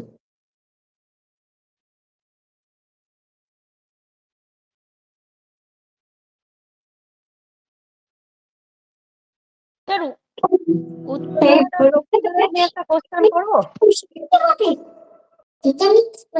হ্যাঁ বলো। স্যার বলছে ওই যে আপনি বললেন যে সূর্যটা আর কি মানে উত্তর থেকে দক্ষিণের দিকে যাচ্ছে আর দক্ষিণ থেকে উত্তরের দিকে যাচ্ছে, মানে একটু পরিবর্তন হচ্ছে, কিন্তু আমরা তো জানি যে সূর্য স্থির, তাহলে কি পৃথিবীর না না না না না, চেঞ্জের জন্য? সূর্য পরিবর্তন হচ্ছে না, আমরা সূর্যকে পূর্ব দিকে যেটা উঠতে দেখছি সেটা এক্সাক্ট পূর্ব থাকছে না, সেইটা সরে সরে যাচ্ছে। তুমি প্রত্যেকদিন দেখবা সূর্য একটু সরে সরে যায়। মানে স্যার দিকটা চেঞ্জ হয়ে যাচ্ছে একটু একটু করে। হ্যাঁ হ্যাঁ। আচ্ছা স্যার।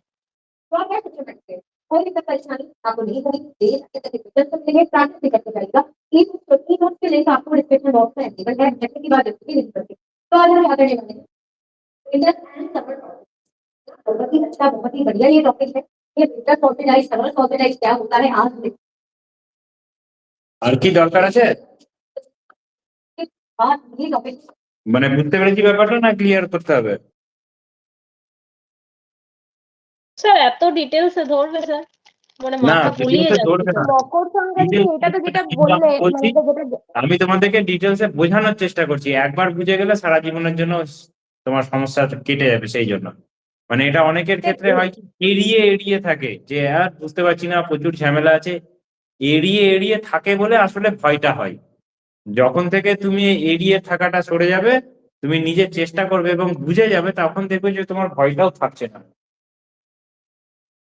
আর যদি বলো ইন্টারভিউ প্রস্তুতি দু রকম ভাবে হয়, এক তুমি হয় সমস্তটা ডিটেলসে বোঝার চেষ্টা করো, আর না হলে তোমার আলাদা করে কিছুই পড়ার দরকার নেই। স্যার হ্যাঁ বলো। স্যার বলছিলাম যে এই যে যেটা দেখালেন স্যার, এইটা যেটা দেখালেন সেটা তো কর্কট সংক্রান্তি আর মকর সংক্রান্তিটাই তো? হ্যাঁ হ্যাঁ তো এবং মানে সেই সময় থেকেই দক্ষিণায়ন শুরু হচ্ছে। মানে ওই কর্কট সংক্রান্তি যেটাকে বলে ওই 23.5 ডিগ্রি যখন উত্তর গোলার্ধে ওই অক্ষরেখার উপরে সূর্য লম্বভাবে কিরণ দিচ্ছে, ওই ব্যাপারটাই তো দেখানো হলো। হ্যাঁ তো তখন থেকে উত্তরায়ণ শুরু হচ্ছে। হ্যাঁ, উল্টো দিকটাই দক্ষিণায়ন। চলবে যতক্ষণ না এই 23.5 ডিগ্রি মকর ক্রান্তি রেখার উপরে সূর্য লম্বভাবে কিরণ দিচ্ছে। হ্যাঁ আবার এই 23.5 ডিগ্রি মকর ক্রান্তি রেখার উপরে থেকে আবার যখন ওই উত্তরের কর্কট ক্রান্তির ওপর যাবে ততক্ষণ দক্ষিণায়ন চলবে। মানে ব্যাপারটা কি সেই 21শে মার্চ থেকে 21শে জুন অব্দি? না 22শে ডিসেম্বর থেকে 21শে জুন অব্দি হচ্ছে উত্তরায়ণ। 22শে ডিসেম্বর থেকে? আচ্ছা, আর দক্ষিণায়নটা তাহলে ওই 21শে মার্চ থেকে হচ্ছে? দক্ষিণায়নটা ওই 21 না না ওই তো 22শে ডিসেম্বর থেকে 21শে জুন, মানে ধরে নিন বছরের প্রথম 6 মাস তখন হচ্ছে উত্তরায়ণ, শেষের দিকের 6 মাস দক্ষিণায়ন। ঠিক আছে, এবার আমাদের তো শুরুটা হচ্ছে ধরুন 22শে ডিসেম্বর থেকে। 22শে ডিসেম্বর হচ্ছে মকর ক্রান্তি রেখার উপর লম্বভাবে কিরণ দিচ্ছে, তাই ওখান থেকে 21শে জুন অব্দি উত্তরায়ণ। তারপর 21শে জুনে হচ্ছে কর্কট ক্রান্তি রেখার উপর লম্বভাবে কিরণ দিচ্ছে, সেখান থেকে আবার 22শে ডিসেম্বর যতক্ষণ না মকর ক্রান্তি রেখার উপর লম্বভাবে কিরণ দিচ্ছে ততক্ষণ হচ্ছে দক্ষিণায়ন, মানে দক্ষিণ দিকে যাচ্ছে না আলোটা, মানে ইয়েটা সেই হিসাবে। আচ্ছা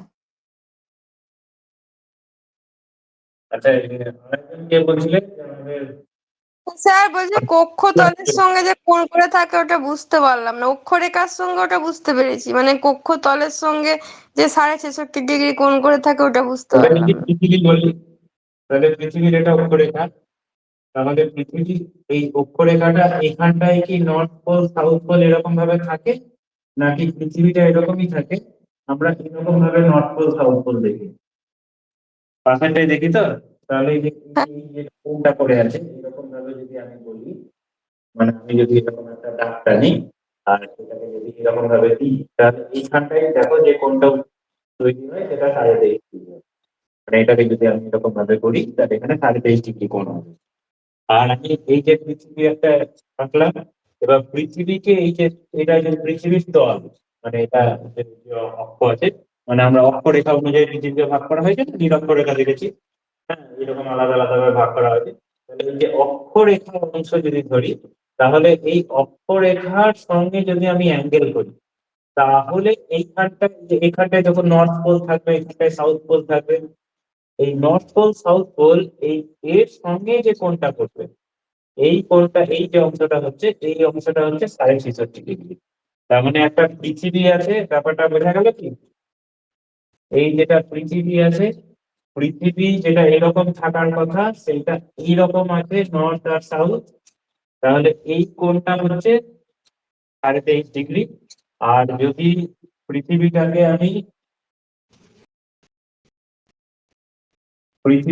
আমি এরকম কক্ষতল বরাবর যদি ভাগ করি, এবং সেই কক্ষতলে এরকম নর্থ সাউথ যদি বলি, এই কোণটা যদি বলি, তাহলে এই কোণটা হবে 66.5 ডিগ্রি।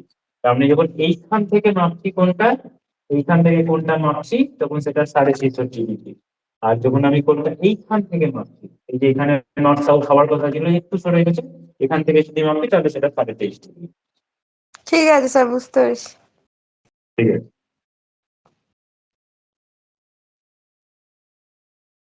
জানুয়ারি অনুসুর অবস্থান, কিন্তু সেই সময় আমাদের এখানে শীতকাল হয়। হ্যাঁ স্যার, এই ব্যাপারটা একটু বুঝিয়ে দিন, মানে ওটা তো ওইটাই সূর্য থেকে বলছিলাম তো, পৃথিবীর দূরত্বটা কম। যেটা যেহেতু যেহেতু ওই যে প্রথম ভিডিওটাও দেখলাম, যেহেতু আমরা ধরো এখানটায় পাচ্ছি পৃথিবীকে, এবার পৃথিবী যেহেতু একটু এরকম ভাবে হেলে আছে, চল আমরা আবার আসতে যাচ্ছি না, গুগল ম্যাপে আসতে যাচ্ছি, তাহলে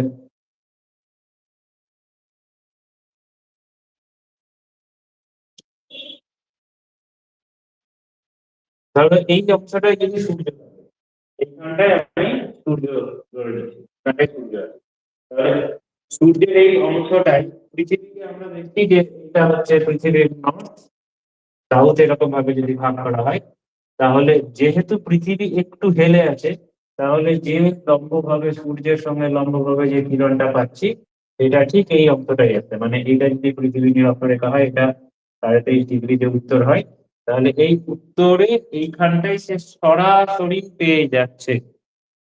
বুঝতে পারছি এই ব্যাপারটা?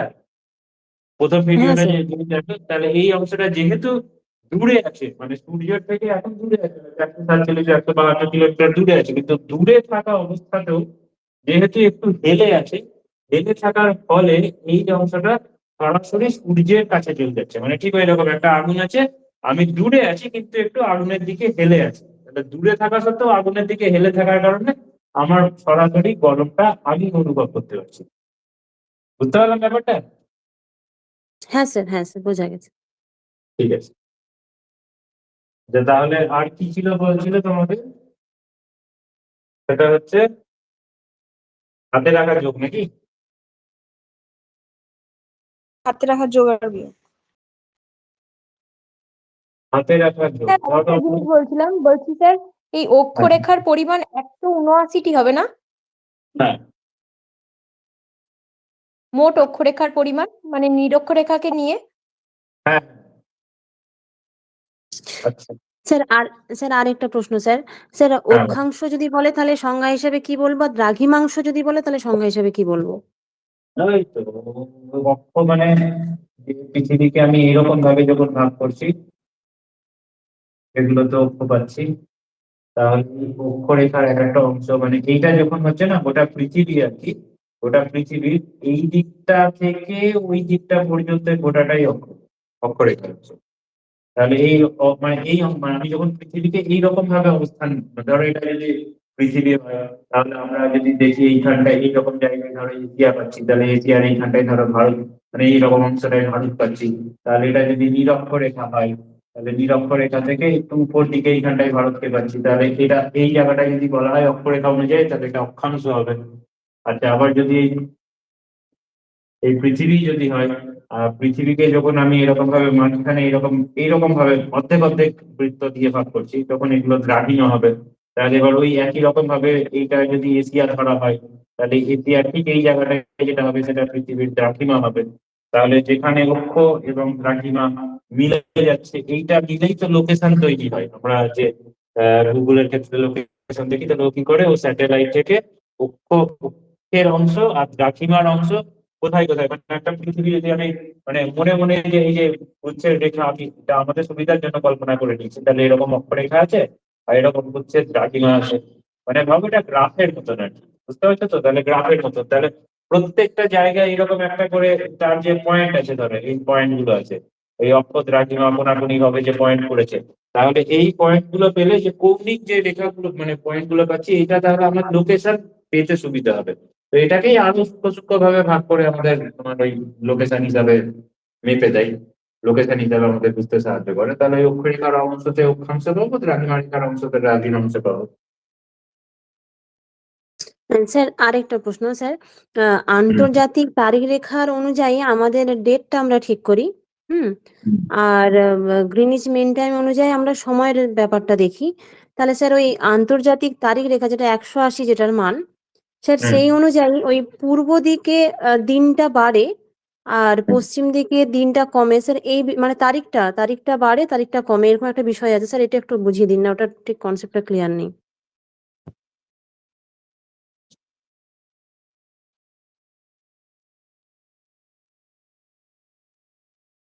স্যার এত কি ধরবে এত কিছু? হ্যাঁ, এত ধরবে না। হ্যাঁ এত ধরবে না। স্যার আমরা স্যার মাঝখানে সাবজেক্ট যদি পেরিয়ে যাচ্ছে জিওগ্রাফি স্যার। হয়, স্যার সাবজেক্ট যদি জিওগ্রাফি হয়, স্যার বলছি অক্ষাংশ আর দ্রাঘিমাংশটা আরেকবার বলবেন? হ্যাঁ,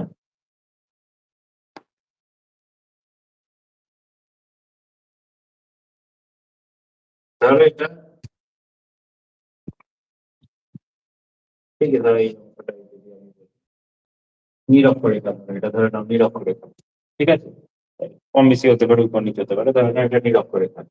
তাহলে এটা নিরক্ষরেখার ওই আমরা জানি যে 1 ডিগ্রি অন্তর অন্তর এরকম ভাবে সব কল্পনা করা হচ্ছে, এগুলো সব অক্ষরেখা, সব অক্ষরেখা।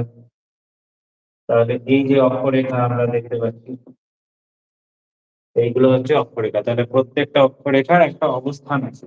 তাহলে এই যে অক্ষরেখার যে অবস্থানগুলো আছে, এটা এটা কিন্তু এখানে শেষ হয়ে যাচ্ছে না, এটা পিছন দিক দিয়ে আবার ঘুরে আসছে, পিছন দিক দিয়ে প্রত্যেকটাই ঘুরে আসছে। এখানে মেরুতে যেমন এরকম ঘুরবে, এখানে যেমন এরকম ঘুরবে। সব জায়গাতে এরকম ঘুরে আসছে, মাঝখানটাই তারপর নিরক্ষরেখা করছি।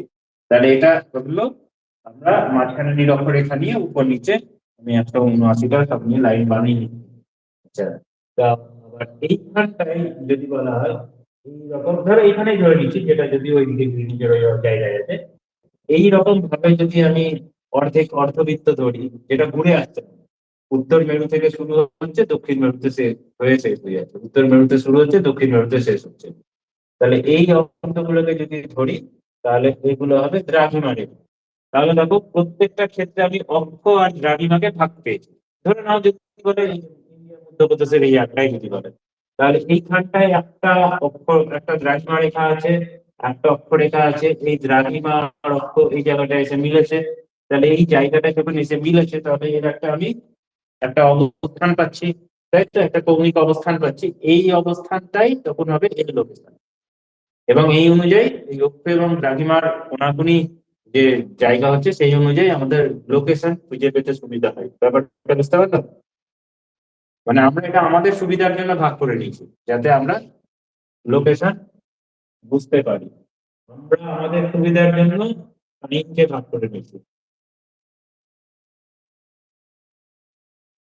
ধরো এখানে আমি লিখছি,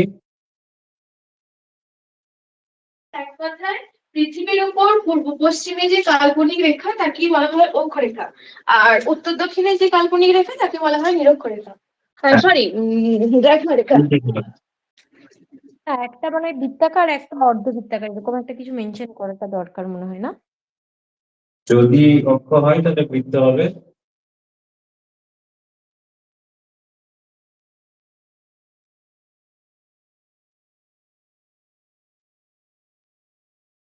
স্যার এবার নাম্বার গুলো সঠিক করে বলে দেবেন কতগুলো অক্ষরেখা আছে আর কতগুলো দাগিমা, কারণ কি বিভিন্ন জায়গায় বিভিন্ন রকম ইনফরমেশন পাচ্ছিলাম।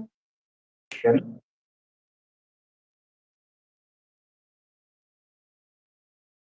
সে আমি জানতাম স্যার দ্রাঘিমা রেখা 360টি এবং অক্ষরেখা 181টি, এটা কি সঠিক? হ্যাঁ, নিরক্ষরেখা 180, নিরক্ষরেখা আকারে করছে, কিন্তু স্যার এটা অক্ষরেখা 181টি এবং দ্রাঘিমা রেখা হ্যাঁ, 360টি। মানে নিরক্ষরেখা একটা 0 ডিগ্রিতে আছে, 0 ডিগ্রিতে একটা হ্যাঁ, নিরক্ষরেখা, তারপরে বাকি 180টা। আর এবার হ্যাঁ, এইগুলো যেহেতু গোটা, মানে গোটা গোটা আছে বলে 180, আর দ্রাঘিমা যেহেতু হাফ হুম, হাফ আছে 360। হ্যাঁ। কিন্তু স্যার ওই সুমেরু এবং কুমেরু এই দুটো তো বিন্দু, ওটা তো রেখা নয়, তাহলে 179টি তো ধরতে হবে অক্ষরেখার সংখ্যা। এটাই আমি বলছিলাম স্যার, এটাই আমি দেখেছিলাম যে 179টি ধরতে হবে। ওই ক্লাস 7-এর টেক্সট বইতে যদি খেয়াল করেন দেখবেন 179টি উল্লেখ করা আছে। আচ্ছা, না দেখছি, আমি এটা ক্লিয়ার করছি।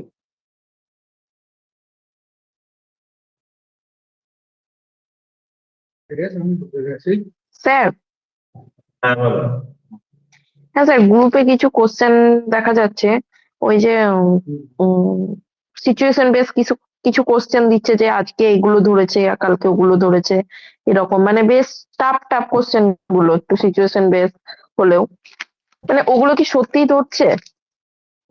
ওগুলো বিশ্বাসযোগ্য না সবসময়, যাই হোক আমি ওগুলো নিয়ে আলোচনা করছি তাহলে। আচ্ছা আচ্ছা।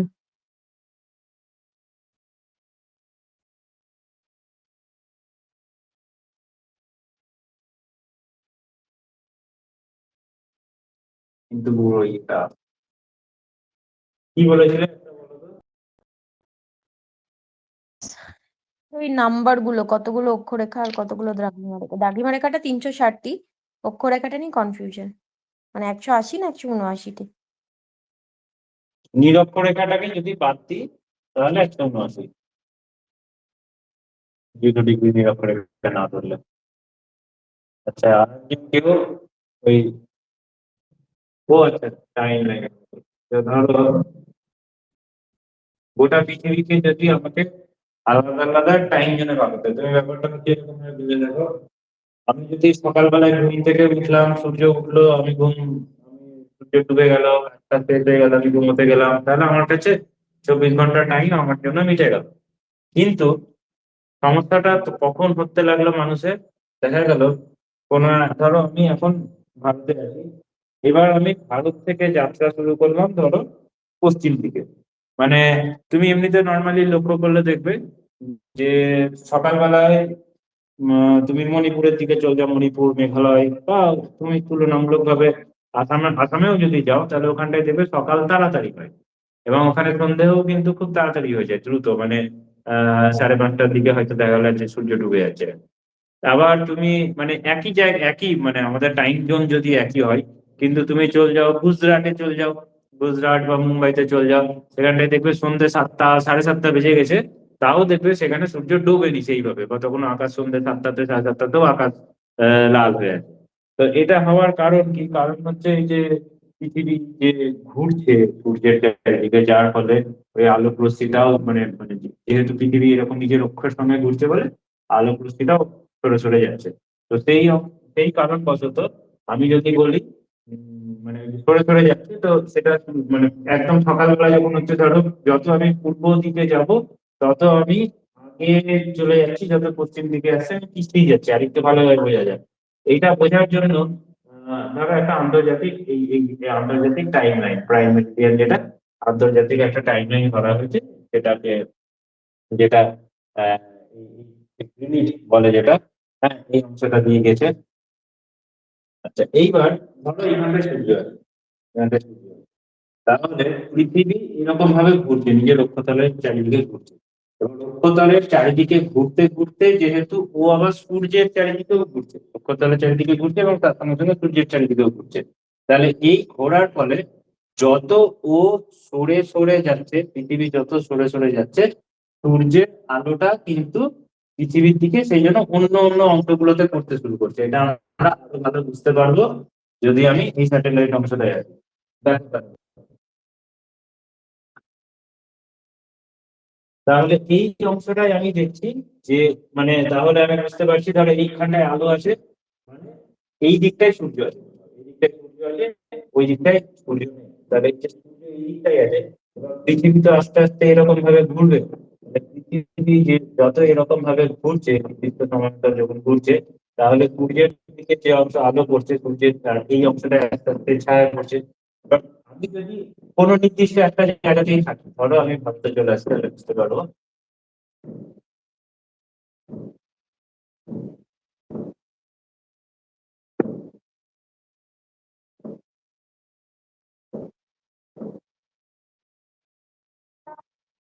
ধরো আমি যদি এই অংশটাতেই থাকি, তাহলে এই অংশটা যখন সূর্যের দিকে যাচ্ছে, ধরো এই অংশটা সূর্যের দিকে আছে, ধরো এই অংশটা।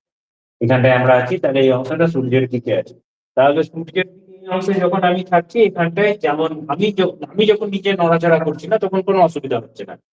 কিন্তু এবার আমি যদি নিজে যেতে শুরু করি, আমি নিজে ধরো এই পূর্ব দিকে যেতে শুরু করলাম, তাহলে পূর্ব দিকে যেতে শুরু করলে কি হবে, বাংলাদেশ যে আমাদের সঙ্গে গ্রিনিচ টাইম লাইনের হিসাবে যদি ধরি, তাহলে ও আমাদের থেকে 5.5 ঘন্টার মতো এগিয়ে আছে। মানে ওদের ওখানে যখন সূর্য ওঠে তার 5.5 ঘন্টা পর আমাদের এখানে সূর্য ওঠে কি অনুযায়ী, গ্রিনিচ অনুযায়ী। বাস্তবে কিন্তু অনেক আলাদা হতে পারে ব্যাপারটা, বুঝতে পারছো কি? গ্রিনিচ অনুযায়ী আলাদা আর বাস্তবের সঙ্গে আলাদা। হ্যাঁ স্যার। তাহলে না হচ্ছে, স্যার, হ্যাঁ, তাহলে এইখানটায় ধরো আমি পশ্চিমবঙ্গ থেকে বাংলাদেশের দিকে গেলাম। এখন আমাদের এখানটায় বাসছে হয়তো 8:30। তাহলে 8:30টার সময় যতটা অন্ধকার হবে, 8:30 ধরো আমি এখানে ভোর 5টার সময় আছি, 5টার সময় আমি দেখলাম যে সূর্য উঠতে এখনো 1 ঘন্টা দেরি আছে। আমি বাংলাদেশে যাব, সূর্য অলরেডি উঠে গেছে। আমি যদি আরো দূরে যাই, আমি হয়তো মায়ানমার চলে গেছি কি লাওস চলে গেছি, তাহলে দেখবো অলরেডি এখন আমি দুপুরে পৌঁছে গেছি, কারণ আমি পূর্ব দিকে যাচ্ছি। এই পূর্ব দিকে আমি যত পূর্ব দিকে যাব, আমি তত এরকম ভাবে একটু একটু একটু একটু করে এগিয়ে যাব। আমি যত পশ্চিম দিকে যাব, তত একটু একটু করে পিছিয়ে যাবো। ধরো আমি এখন এই জায়গাটায় আছি, পশ্চিমবঙ্গের এই জায়গাটায় আছি, তাহলে এইখানে আমার কাছে সূর্য ডুবে গেছে। কিন্তু আমি যদি প্রচন্ড স্পিডে, মানে পৃথিবী তো ঘুরছে, কিন্তু তার থেকেও বেশি স্পিডে যদি আমি এই অংশটায় পৌঁছে যাই, তাহলে এই অংশটায় গিয়ে দেখবো যে সূর্য এখনো কিন্তু ডোবেনি। এই ব্যাপারটা বোঝাতে পারলাম কি? হ্যাঁ স্যার।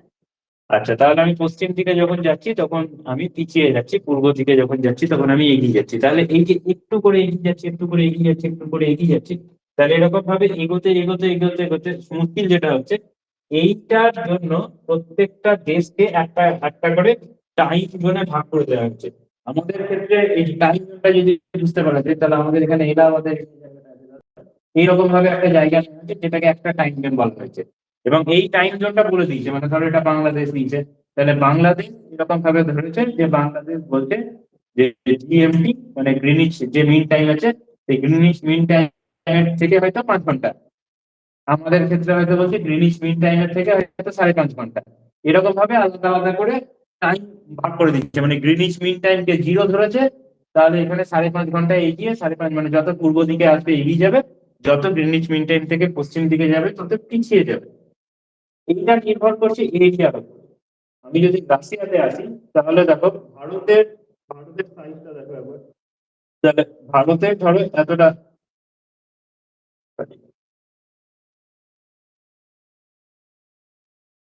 ভারতের ক্ষেত্রে যদি আমি এত বড় ধরো এরকম একটা সাইজ দেখি, রাশিয়ার ক্ষেত্রে সাইজটা দেখো এখান থেকে এরকম ভাবে এতটা জায়গা। তাহলে রাশিয়ার ক্ষেত্রে একটা টাইম দিয়ে কিন্তু হবে না, কারণ ভারতের ক্ষেত্রে যে মানে মুশকিলটা বুঝতে পারছি। আমি এখানটায় আছি, এইখানটায় যখন সূর্য ডুবে যাচ্ছে, ধরো আমরা বললাম যে আমরা 6টার সময় সূর্য সন্ধ্যে লেগে যায়, আমাদের এখানে সন্ধ্যেবেলাটা 6টাই হয়ে যায়। গুজরাটেও তাহলে 6টার সময় সন্ধ্যে লেগে যাওয়ার কথা, কিন্তু গুজরাটে দেখা যাচ্ছে 6টায় সন্ধ্যে লাগছে না, কারণ এটা অনেক পশ্চিম দিকে। দেখা গেল এখানে 8টার সময় সন্ধ্যে লাগছে। এবার এই ক্ষেত্রে মুশকিল হয়, কারণ আমি যদি আলাদা আলাদা করে টাইম জোনে না ভাগ করি, তাহলে কি মুশকিল হবে। এই টাইম জোনে না ভাগ করার জন্য ধরো এরকম বলে যে গোটা ভারতের ধরো এরকম সার্কুলার আছে যে যখনই সন্ধ্যে 7টা বাজবে তখনই সন্ধ্যেবেলা লাইট জ্বালিয়ে দিতে হবে। তাহলে সন্ধ্যে 7টা বাজলে লাইট জ্বালিয়ে দিতে হবে, পার্টিকুলার শুধু এই সার্কুলারটা যদি থাকে, তাহলে যে ভারতের একেবারে এই যে মণিপুর, মিজোরাম, মেঘালয় এই সমস্ত জায়গায় বসবাস করছে, এদের এই জায়গাটায় যদি ভাবি, তাহলে এদের এই জায়গাটায় সন্ধ্যে 7টা মানে রাত্রি অন্ধকার হয়ে গেছে। এদেরকে কিন্তু বিকেল 3টে 4টে থেকেই কিন্তু লাইট জ্বালিয়ে দেওয়া উচিত। আবার যদি আমি গুজরাট, রাজস্থান এই অংশটায় যদি যাই, তাহলে এখানে রাত্রি 8টা 9টাতে যদি আমি লাইট জ্বালাই, তাহলে হয়তো ঠিক আছে। তার আগে যদি আমি লাইট জ্বালাই, দিনের বেলাতে লাইটের অপচয়ই হবে। তাহলে শুধুমাত্র একটা মানে টাইম জোনে ভাগ করে সেই টাইম জোন অনুযায়ী সরকারি অর্ডার যদি মেনে চলি, ভারতের ক্ষেত্রে অসুবিধা হবে। সেই জন্য মাঝে মাঝে অনেকজন বলে যে ভারতকে আলাদা আলাদা অন্তত দুটো টাইম জোনে ভাগ করা উচিত। আবার আমি যদি এখানে রাশিয়াতে যদি যাই, তাহলে রাশিয়াতে 4টে টাইম জোন করে দেওয়া আছে। 4টে টাইম জোন করে দেওয়া আছে, কারণ রাশিয়া এলাকাটা এত বড় যে 4টে টাইম জোন না করলে ওই অংশটাই মানে মানে আমরা যখন হয়তো ঘড়িতে হয়তো দেখাচ্ছে যে সন্ধ্যে 6টা, কিন্তু তখনও হয়তো দেখা গেল যে সন্ধ্যে 6টা না, তখন দুপুর হয়ে আছে। ভাবো, গোটা রাশিয়া কেটে যদি একটাই টাইম জোনে রেখে, মানে টাইম জোন মানে কি, এ যা টাইম বলবে গোটা ভারতের লোকজন সেই অনুযায়ী নিজের ঘড়িকে মেলাবে, নিজের ঘড়ি। আমার হাতে যে ঘড়ি দেখাচ্ছে আর আমি আসলে থেকে যে ঘড়িকে অনুভব করছি, সেই দুটো আলাদা। এটা বুঝতে পারছি কি? আমাদের প্রত্যেকের মধ্যে একটা বায়োলজিক্যাল ক্লক আছে না, যে সূর্য ডুবে গেলে আমাদের সেই অনুযায়ী মানে হাজার হাজার বছরের সভ্যতা আমরা মানুষ যেটা করে এসছে সেটাই আমরা রিপিট করি।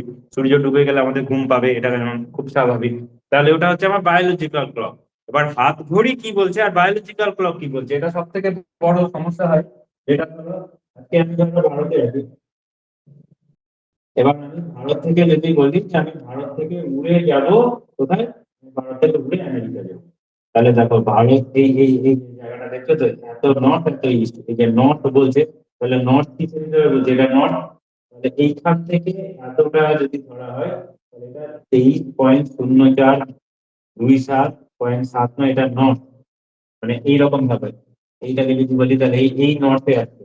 আর ইস্ট মানে আমি যদি এই পূর্ব পশ্চিমে যদি ভাগ করি, তাহলে 88.02, এই যে 551, এটা হচ্ছে ইস্ট। তাহলে এটা হচ্ছে ওর লোকেশন, নর্থ ইস্ট। মানে এইটা হচ্ছে নর্থ দ্রাঘিমা, এটা হচ্ছে। তাহলে এই দুটোটা পাচ্ছি দ্রাঘিমার জন্য, এই দুটোটা পাচ্ছি অক্ষর জন্য। বুঝতে পেরেছি? যাই হোক, তাহলে আমাকে যদি ভারত থেকে আমি যাত্রা শুরু করলাম, তাহলে ভারত থেকে যাত্রা শুরু করলাম, শুরু করে যাচ্ছি কোথায়, এই ধরো একেবারে এই আমেরিকাতে। তো তাহলে এই যে এতটা যাত্রা আমাকে করতে হবে, তাহলে এই এতটা যাত্রা বুঝতে পারছো কতখানি জায়গা আমাকে কভার করতে হচ্ছে।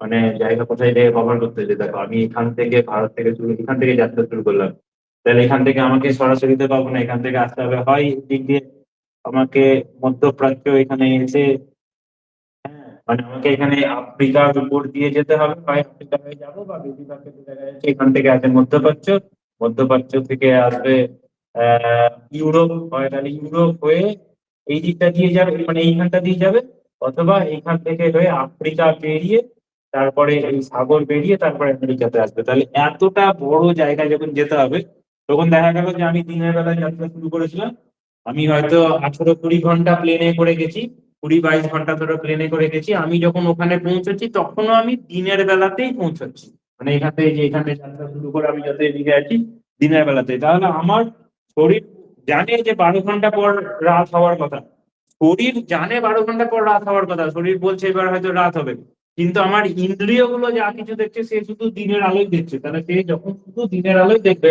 এবং 1 ঘন্টা ধরে সে দিনের আলোই দেখবে, এইটাতে অসুবিধা হয়ে যায়। তো এই জন্য দেখবে যে যারা আমেরিকা থেকে ভারতে আসে, বা এই খেলোয়াড়রা যারা একটা জায়গা থেকে অন্য কোনো মহাদেশে যায়, তখন বলে তাদের জেট ল্যাগ কাটে না। শুনেছো এই কথাটা, জেট ল্যাগ? শুনেছো? হ্যাঁ স্যার। না স্যার। জেট ল্যাগ যেহেতু অনেকগুলো টাইম জোন পেরিয়ে গেছে, সে দিনে যাত্রা শুরু করেছিল দিনের বেলাতেই পৌঁছাচ্ছে, বা রাত্রে যাত্রা শুরু করেছিল সে আবার যখন আসছে তখন রাত্রিতেই আসছে। এই সমস্যাটা যখন হচ্ছে, তখন তার শরীরের ভেতরে যে বায়োলজিক্যাল ক্লক আছে সে কিন্তু গন্ডগোলের মধ্যে পড়ে যাচ্ছে। এই জেট ল্যাগ কাটতে তার মিনিমাম 1-2 দিন লাগবে, মিনিমাম 1-2 দিন। কারণ যে জায়গাটায় সে অবস্থান করবে সেইখানকার যে ঘড়ি আছে, মানে অরিজিনাল ঘড়ি, মানে যেটা জিএমটি বলছে সেই ঘড়ি না। জিএমটি তো মানে ঘোষণা করে দিচ্ছে, সেইটা আমরা সবাই হাত ঘড়ির সঙ্গে মিলিয়ে নিচ্ছি, সেইটা না। অরিজিনাল ওইখানে সূর্য যে অবস্থানে, মানে ওই নর্থ ইস্ট, মানে ওই অক্ষাংশ দ্রাঘিমাংশ মিলিয়ে যে পার্টিকুলার যে অবস্থান আছে, সেখানে সূর্য যখন ওঠে, সূর্য যখন ডোবে, তার সঙ্গে যখন ওর শরীর মিলে যাবে, তখন ওর জেট ল্যাগ কাটবে। আচ্ছা, আর কি বলো, তোমাদের কি কোশ্চেন বলছিলাম? স্যার ওই আচ্ছা, খালগুলো তাহলে কোথায় আন্তর্জাতিক তারিখ রেখার সাথে স্যারের ডিফারেন্সটা কি? 180 ডিগ্রি যেটা, সেটাতে যে আন্তর্জাতিক তারিখ উম, রেখা এখন ঠিক করে দেওয়া হয়েছে যে আন্তর্জাতিক তারিখ রেখা থেকে বাকি সবগুলো ভাগাভাগি করা হবে। মানে জিএমটি আন্তর্জাতিক তারিখ রেখা ঠিক করে দিয়েছে, ওটাকে জিরো ধরা হবে।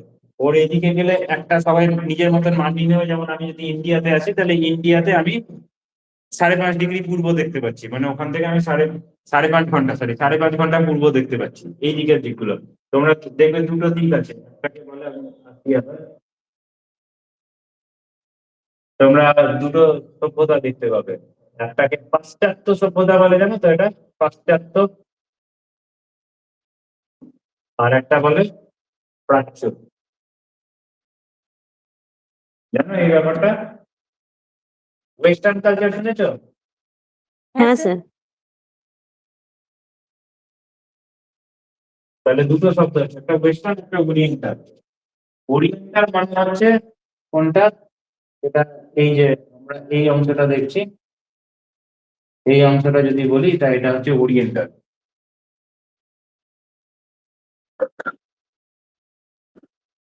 এবার স্বাভাবিকভাবে আমার মধ্যে প্রশ্ন জাগবে যে কোন কোন দিকে দিন আগে হয়, আমি কোন দিকে ধরবো?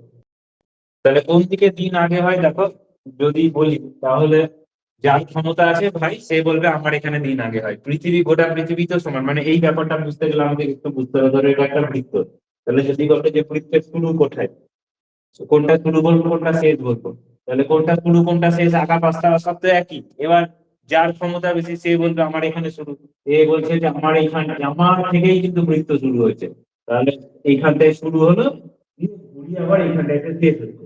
তাহলে যার কাছে পয়সা বেশি আছে সেটা যেমন বুঝতে পারছি, তাহলে পৃথিবীতে কোথায় দিন আগে হয়, তাহলে যে অবস্থানটা থেকে আমি বোঝার চেষ্টা করব সেইখান থেকেই দিন আগে হবে। বলে না যে যখন তুমি উঠবে তখনই সকাল জাগরণ হিসাবে এটা। তো এই ক্ষেত্রে দেখা যাচ্ছে গোটা পৃথিবীর সভ্যতা কোথায় থেকে তৈরি হয়েছে, গোটা পৃথিবীর সভ্যতা তৈরি হয়েছে এই প্রাচ্য থেকে, মানে এই জায়গাটাকে বলা হচ্ছে প্রাচ্য। এবং এইখানটায় যদি চলে আসো যে আরব কান্ট্রি যেগুলো আছে, ইরাক, ইরান, তোমার আরব যেগুলো আছে, এই অংশটাকে বলা হচ্ছে মধ্যপ্রাচ্য, মানে প্রাচ্যের মধ্যের অঞ্চল। এইখান থেকে শুরু হয়েছে সমস্ত সভ্যতা। এবং এই সভ্যতা গুলো এখান থেকে শুরু হওয়ার পরে পরবর্তীকালে এই দিকে মানে পিছিয়ে গেছে, মানে এই পাশ্চাত্য প্রাচ্য, তাহলে এটা পাশ্চাত্য, মানে এই যে মানে এইটা যখন দিনের বেলা পাচ্ছি আর প্রাচ্য যখন ধরো রাত্রিবেলা আছে, মানে অলরেডি প্রাচ্যে আগে সভ্যতার সূচনা হয়েছে। যেহেতু প্রাচ্যে আগে সভ্যতার সূচনা হয়েছে এবং সেই জন্য এই দিকগুলোকে পূর্ব দিকই ধরা হয় এই কারণবশত। তো এইটা আলাদা আলাদা করে জিএমটি তে ভাগ করে নেওয়া হচ্ছে। তোমরা মানে যদি দেখো এই যে আমরা এই মানে দ্রাঘিমা রেখা বরাবর যদি দেখি, তাহলে দ্রাঘিমা অনুযায়ী যেমন আছে সেই অনুযায়ী জিএমটি তে ভাগ করে নেওয়া হয়েছে। এবং সেইটাই কারণ ভাগ করে নেওয়া হয়েছে এই কারণে যাতে বুঝতে সুবিধা হয়, কারণ সবাই প্রত্যেকটার একটা আলাদা আলাদা করে টাইম জোন হবে এবং প্রত্যেকটা টাইম জোনের জন্য গোটা পৃথিবীর সঙ্গে একটা আলাদা ঘড়ি যোগাযোগ ব্যবস্থার ক্ষেত্রে সুবিধা হবে। আচ্ছা, তোমাদের প্রশ্ন যেগুলো আছে প্রশ্নগুলো একটু লিখে রাখো। আমাকে আজকে ক্লাস শেষ করতে হবে কারণ আমার ছেলেটা অসুস্থ, ও গত পরশুদিন হসপিটালে ভর্তি ছিল। আজকে সেই জন্য আমাকে একটু তাড়াতাড়ি বাড়িয়ে যেতে হচ্ছে। তোমরা কাজ করো, প্রশ্নগুলো তোমরা লিখে রাখো যে বিষয়গুলো, তাহলে সেই ক্ষেত্রে হবে কি আমরা একটু প্রস্তুতি নিয়ে আসবো।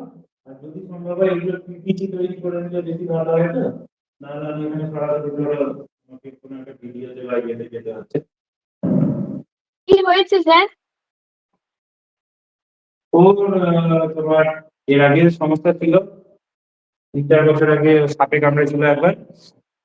তো সাপে কামড়ানোর পর যাই হোক বেঁচে গেছিল, কিন্তু কিছু সমস্যা হয়ে গেছিল ফুসফুসে, মানে কোবরা জাতীয় সাপের নিউরোটক্সিক বিষ, তো সেটাতে স্নায়ুর উপরে একটা প্রভাব থাকে। তো স্নায়ুর উপর প্রভাব থাকার কারণে ফুসফুসে মাঝে মাঝে শ্বাসকষ্ট হয়। তো 2 বছর আগে হয়েছিল এরকম অ্যাটাকটা। তো সেই সময় হসপিটালে ভর্তি করা হয়েছিল, মাঝে 2 বছর হয়নি, 7 বছর হয়ে গেছিল। আমরা ভেবেছিলাম হয়তো এবার হবে না, কিন্তু হঠাৎ করে 3 দিন আগে আর কি সেটা শুরু হয়। একটা মানে এই এই অ্যাটাক যেটা হয় এটা একটু মানে মারাত্মক হয়। হ্যাঁ, মানে এখন সাধারণত ভালো আমাদের আছে তো স্যার? রেসপিরেটরি রেট কত থাকে, মানে শ্বাস প্রশ্বাসের হার আমরা সাধারণত ঘন্টায় তুমি যদি দেখো 72 বার নিত শ্বাস, 60 বা 72, তো সেইখানে ও শ্বাস নিতে পারছিল না এবং সেটা বাড়তে বাড়তে 196 চলে গেছিল 72-এর জায়গায়। আম, মানে সেন্স ছিল না। তো সে যাই হোক, এখন মোটামুটি ঠিক আছে। ভালো আছে? হ্যাঁ, ঠিক আছে, স্টেরয়েড নিতে হচ্ছে, এটা 15 দিন মতো স্টেরয়েড নিতে হবে। তো ঠিক আছে, মোটামুটি ঠিক আছে, কিন্তু তোমার ওই কোনো কারণবশত অ্যাংজাইটি যাতে না হয়, মানে সবকিছুই ও বেশি করতে পারবে না, বেশি লাফালাফি দৌড়াদৌড়ি আপাতত করতে পারবে না 12 বছর পর্যন্ত। তারপর হয়তো কিছুটা স্বাভাবিক হবে। তো সেই জন্য আমি আজকে হুম বলছি দাদা ওকে কোথায় দেখাচ্ছ? আপাতত রাজর্ষিকে দেখাচ্ছি। বহরমপুরে? তোমার, রাজর্ষি হচ্ছে তোমার আহ ওই আগে তো ছিল এনআরএস এ ছিল, এনআরএস এর পর ওকে বর্ধমানে ট্রান্সফার করেছে, কিন্তু যেহেতু ও জিয়াগঞ্জের এবং আমার পরিচিত জুনিয়র, তো সেই জন্য রাজর্ষির কাছেই দেখাই। এটা কি ওর থেকেই যাবে নাকি ভালো হবে? মোটামুটি 12 বছর পর্যন্ত মানে এমনিতে অনেকটাই ঠিক হয়ে গেছিল, হঠাৎ করেই মানে আমরা ভাবতে পারিনি, হতে পারে আবার রিক্লাস হতে পারে, রিক্লাস হয়ে একটু সচেতন হতে হচ্ছে এখন।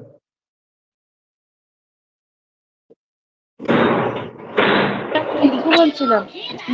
ঠিক আছে, তোমরা সবাই আলোচনা করে নিয়ে কোশ্চেনটা একটা জায়গায় লিপিবদ্ধ গ্রুপে দিয়ে রাখো, সেই অনুযায়ী আলোচনা করবো, তাহলে সুবিধা হবে। ঠিক আছে, রিঙ্কু আজকে বলছিলাম, রাখি। শুনতে পাচ্ছেন? হ্যাঁ বলো। স্যার আমি আপনাকে যে সমস্যাটার কথা বলেছিলাম, আমি একদিন কল করেছিলাম, আপনি হয়তো ব্যস্ত ছিলেন, তুলেননি। আচ্ছা, তো গরম জল দেওয়া বলেছিলাম, আমি দিচ্ছিলাম, তারপর বিষয়টা বেড়ে যাচ্ছিল। দিয়ে দিয়ে আমি আপনাকে কল করছিলাম যে কি করবো বুঝতে পারছি না, দিয়ে একবার ডাক্তার দেখালাম, তো উনিও হ্যাঁ গরম জল দিতে বলেছে। তো এখন ড্রপ দিয়েছে আর মলম দিয়েছে, ওগুলো লাগাচ্ছি, এখন কিছুটা কমছে। বলেছে যদি কমে তাহলে ঠিক আছে, না হলে একটা ওই অপারেশনের মতন করতে হবে আর কি, ওই যেটা আবার ইঞ্জেকশন দিয়ে কতটা বড় বার হয়েছে? করতে হবে। চোখ না স্যার, চোখটা এখন কি ভেঙে আছে? না না তখন দুদিন ধরে হচ্ছিল, তো এখন আচ্ছা, কিছুটা করে কমছে, মানে ওষুধ দেওয়া বা ড্রপটা লাগানোর পরে এখন একটু কমছে। তো এটা নিজে ডক্টর নিজেই ঠিক বলে, হয়, নিজে নিজেই ঠিক হয়, কম করে 7 থেকে 15 দিন টাইম লাগে। হ্যাঁ বলেছেন, বলছে ছোট বাচ্চা তো, তো এখন আমরা ওই দিকটা যাচ্ছি না, যদি কমে যায় তো ঠিক আছে, তো এখন কমছে। ঠিক আছে, ঠিক আছে, কমে যাবে। ঠিক আছে। হুম, ঠিক আছে। Sir thank you. হ্যাঁ।